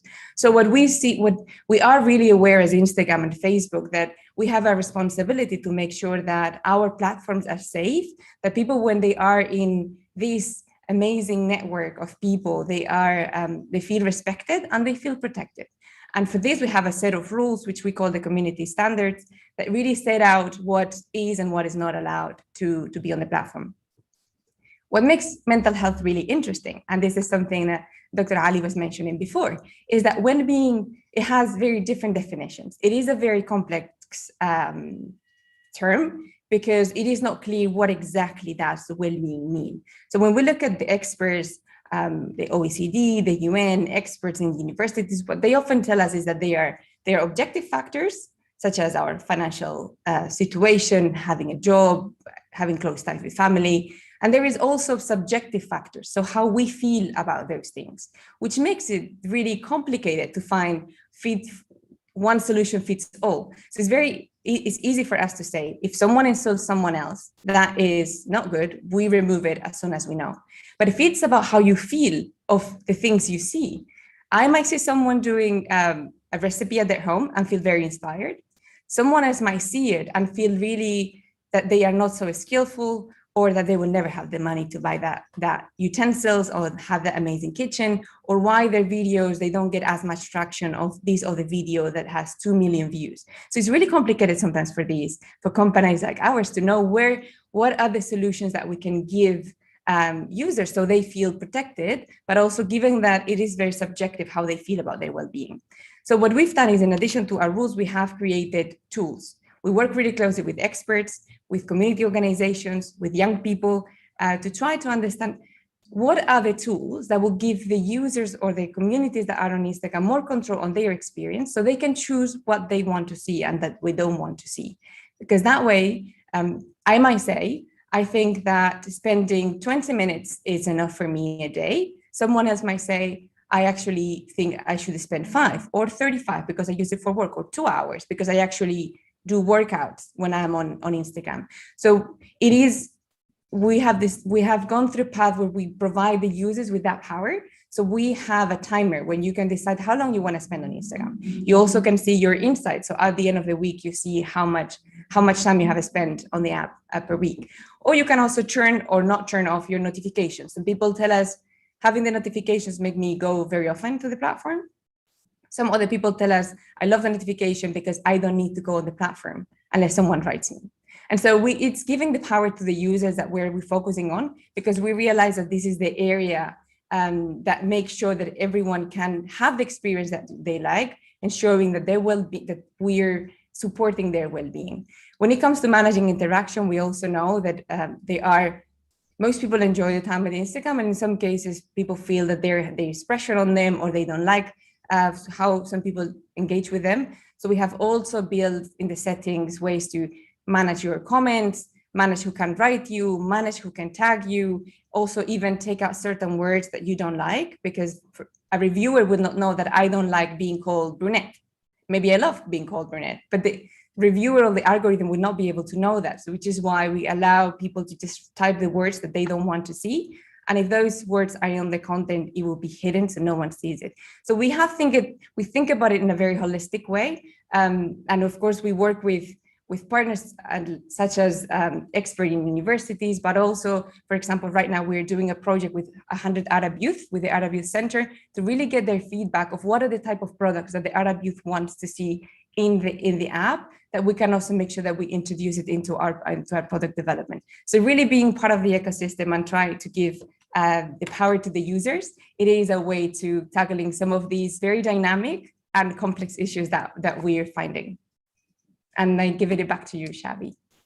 Nadia, thanks for your insights. It's lovely to see how you're leveraging the best of technology to create great and safe and happy experiences, right? And so I like to understand a bit how do you manage to evolve the experience of and the based on the behavior changes, because this last year we've seen consumers have changed a lot, right? So even I'm sure your different age segments using Instagrams and other applications of your ecosystem. So how do you update that? And you mentioned the Arab youth, perfect. Then, but holistically, you have a means and a process to update it constantly.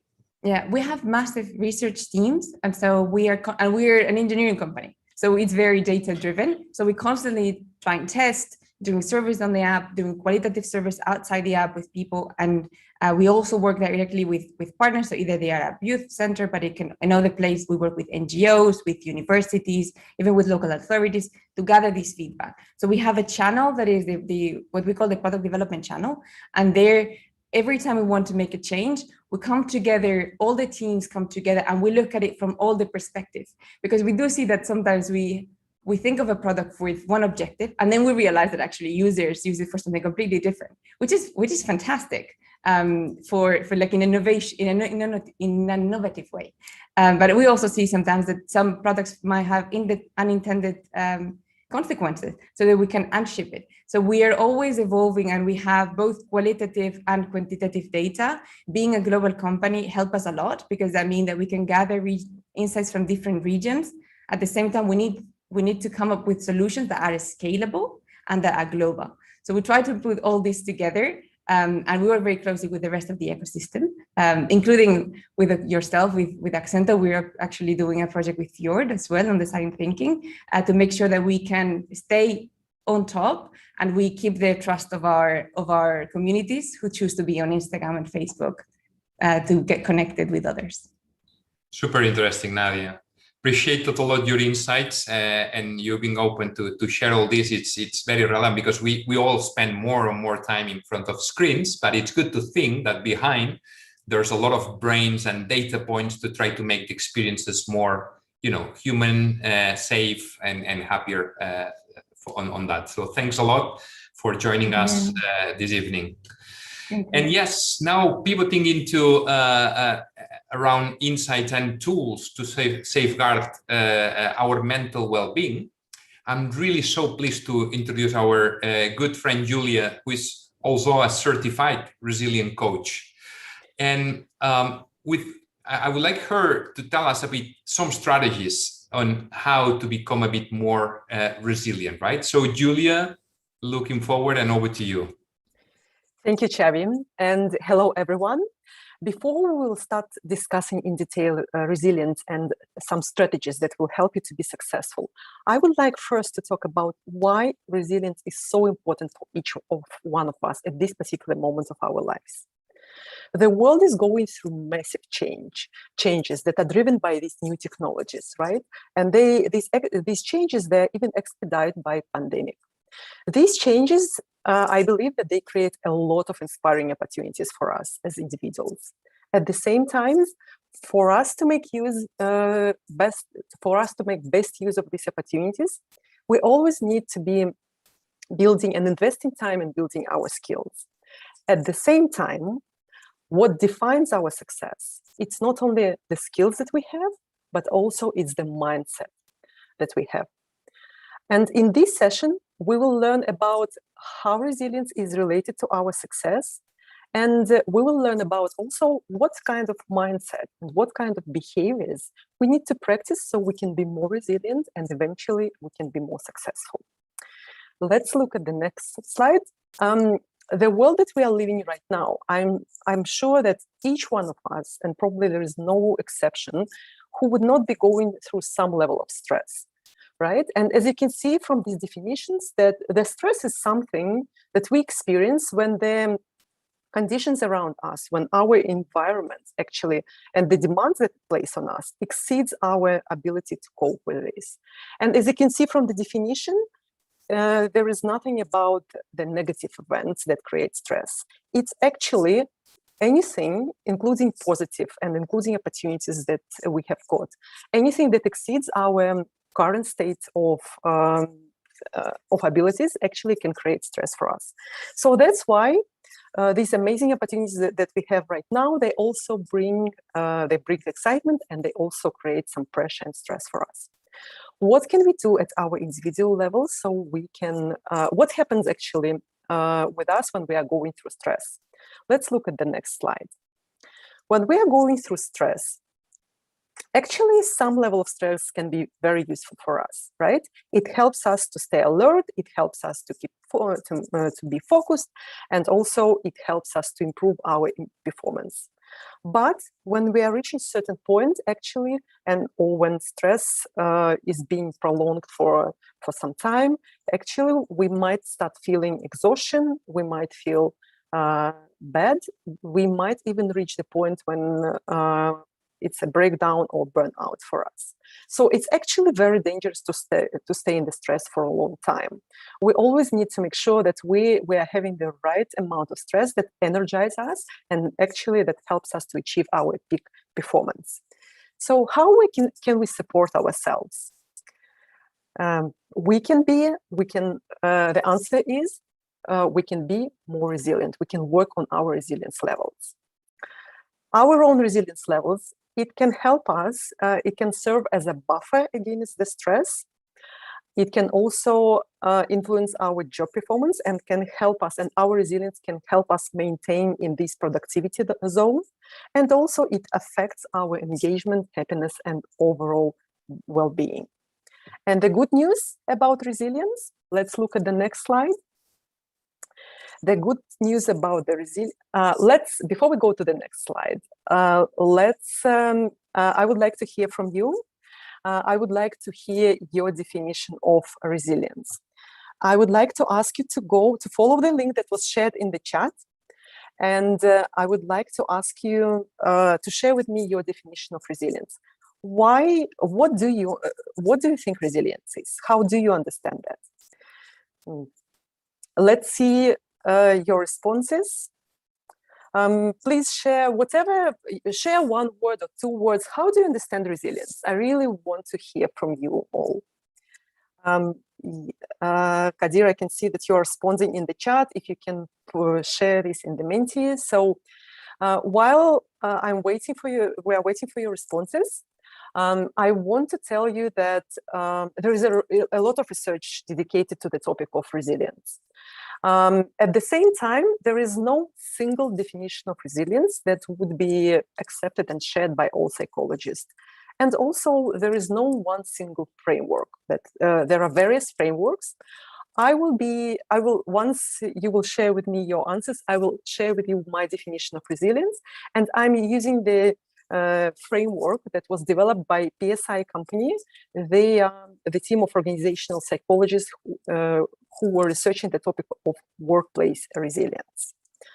It has, all right, so what we are seeing here, and many thanks for all those of you who are responding to our Menti question. So resilience is ability to bounce back, it's adaptability, perseverance, adaptation, motivation, control, endurance. Yes, strengths, yes. You will see later on that everything that you are saying is absolutely related to resilience. Its ability to quickly recover from difficulties. Yes, it's a superpowers. Yes. Yes, I can see that you have a very good understanding of resilience. So the definition of resilience that I will be using, the resilience is defined by PSI company. It's defined as our ability of us as individuals to adapt positively to change, challenge, pressure, and setbacks that we experience in our lives in order to achieve peak performance, right? So there are two components here. First of all, it's our capacity to adapt, right? And second, in order to achieve high performance, right? So when we know that we are resilient, we know that we are resilient when going through challenges and change, we still can maintain our performance, right? All right, thank you very much. Let's get back to our slides. And I will share with you the good news about the resilience. Like I said, there are various frameworks of resilience, and the framework that I'm using and the research that I'm relying on, I love this framework because the good news about the resilience, and it's supported by research, by the way, that resilience can be developed. If you think about resilience as something that is related to your internal strengths, yes, it is. At the same, it's not only about that. Resilience is not some kind of our inborn strengths that we are born, and if we don't have it, we are not resilient. No, it's not that.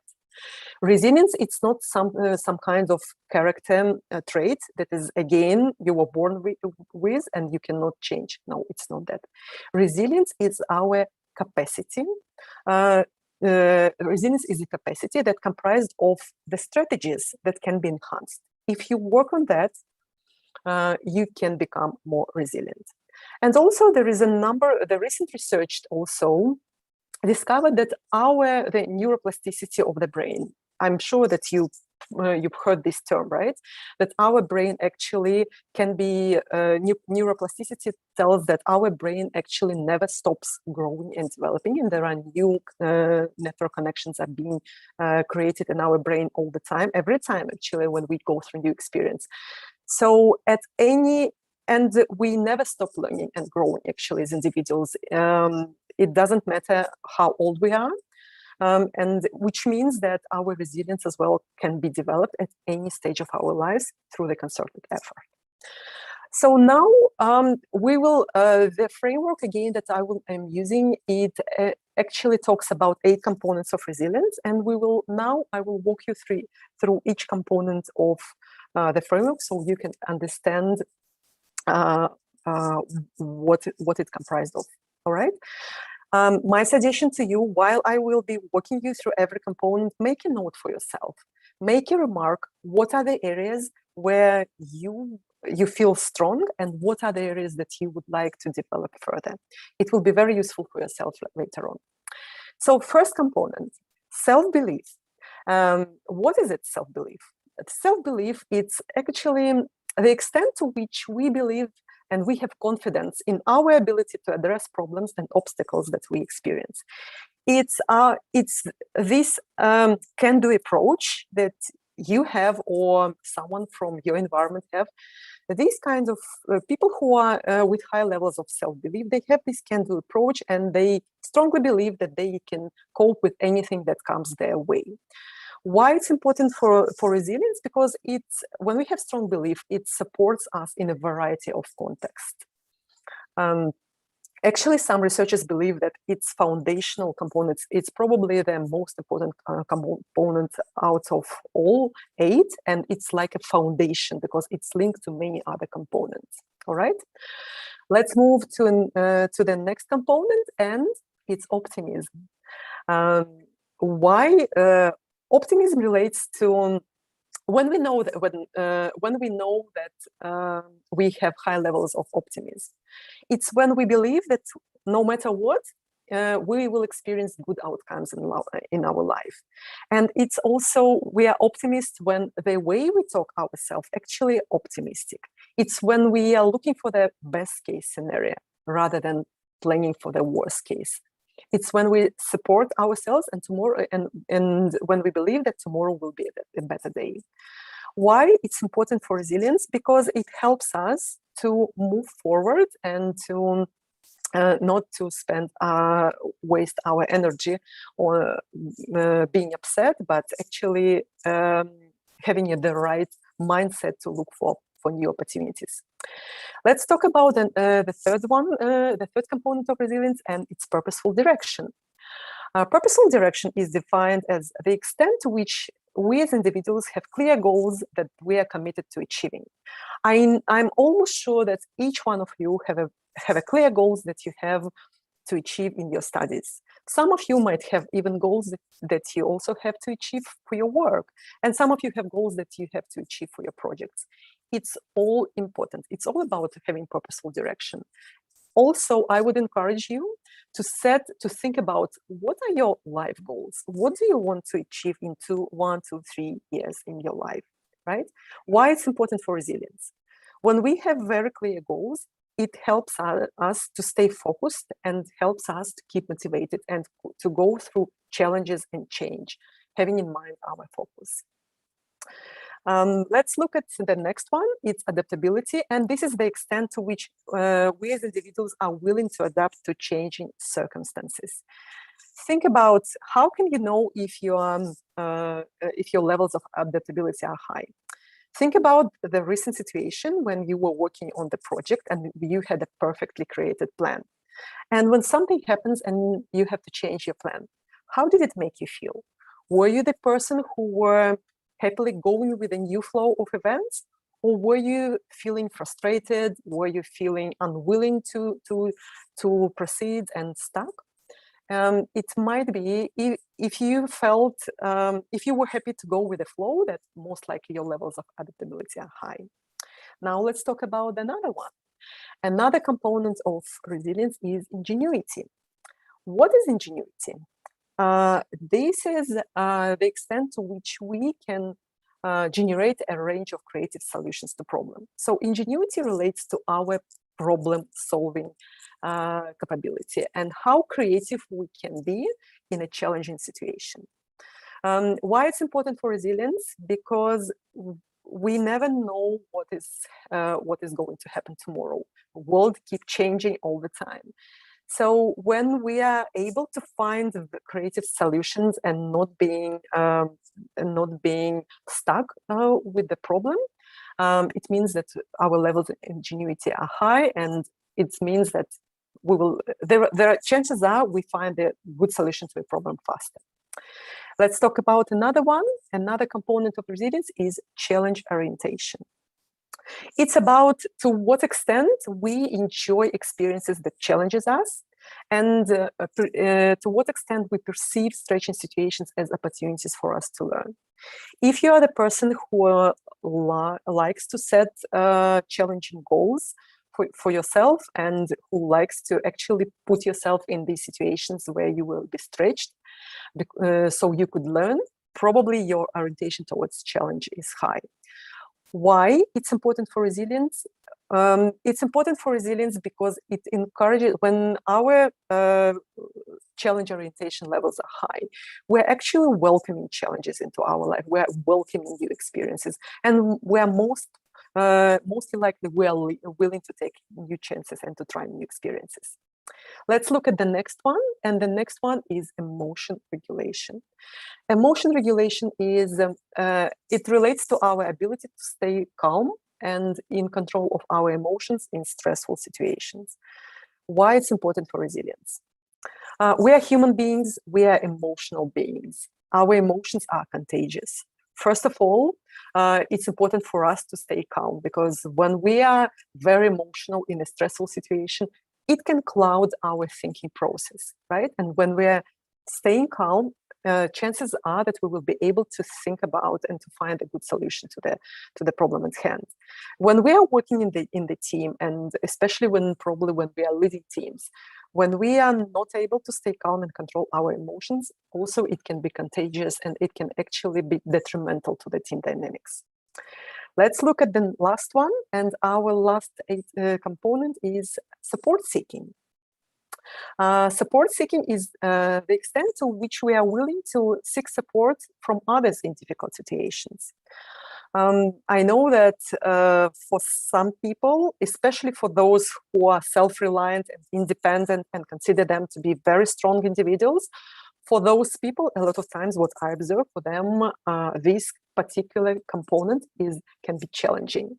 Still, I would encourage all of you to consider this as a important strategy that can help you to be more resilient. Why it's important for resilience? When we are in a difficult situation, when we reach out for support and seek support from others, we can, first of all, it can help us to release our emotions and just to balance ourselves and to bring in a good emotional or better emotional state. Second, when we are reaching to others, they can help us to get another perspective on our problem at hand. And also it can lead for us to see new ways out of the difficult situation. All right. Okay, now let's see. I hope, I know I went through this quickly. Now what I want to do, I want to again ask you to go to Mentimeter, and let's use few minutes to do a self-reflection. Please follow this link to menti.com, and I will ask you to read 8 statements. Each statement is related to each component of resilience. And I would like to ask you to rate yourself on the scale from 0 to 10. I would like to ask you to share with me, how would you agree with the statement? For example, let's take the first one, self-belief. I believe I can cope with any situation. On the scale from 0 to 10, how would you agree with the statement? If you feel that, yes, it's absolutely about me always, put yourself 10. If you feel, no, never, it's not like me at all, put yourself 0. I'm taking these extreme cases. I know that probably most of the answers will be somewhere in the middle. I can assure you that we will not be there is no way for us to link your responses to the Mentimeter, so it's completely anonymous. Let's do it. It will be very interesting for you also to see, to compare your answers with the group answers, right? And to see where you are standing with regards to your team, to your group members. All right. All right. Let's see what. So self-belief. I believe I can cope with any situation. Optimism. I have an optimistic outlook. Purposeful direction. I have clear goals in life. Challenge orientation. I enjoy challenges as learning experiences. Ingenuity. I can find creative ways out of a problem. Adaptability. I'm happy to change my plans when needed. Emotional regulation. I can stay calm under pressure. Support seeking. It's easy for me to ask for support. And many thanks for all those who are already sharing their answers. So what I'm seeing here, I will, just because being mindful of time, I will share with you, I will select the component where we as a group are scoring the lowest, and I will give you a few tips what you can do to develop this particular component. And we will be sharing, also being mindful of the our session duration. Also, we created the video where you will be able to see the tips about and suggestions how you can develop the all 8 components. All right, so what I'm seeing here? All right, I'm seeing here the 2 components where, as a group, where we are scoring the lowest. It's emotion regulation and support seeking.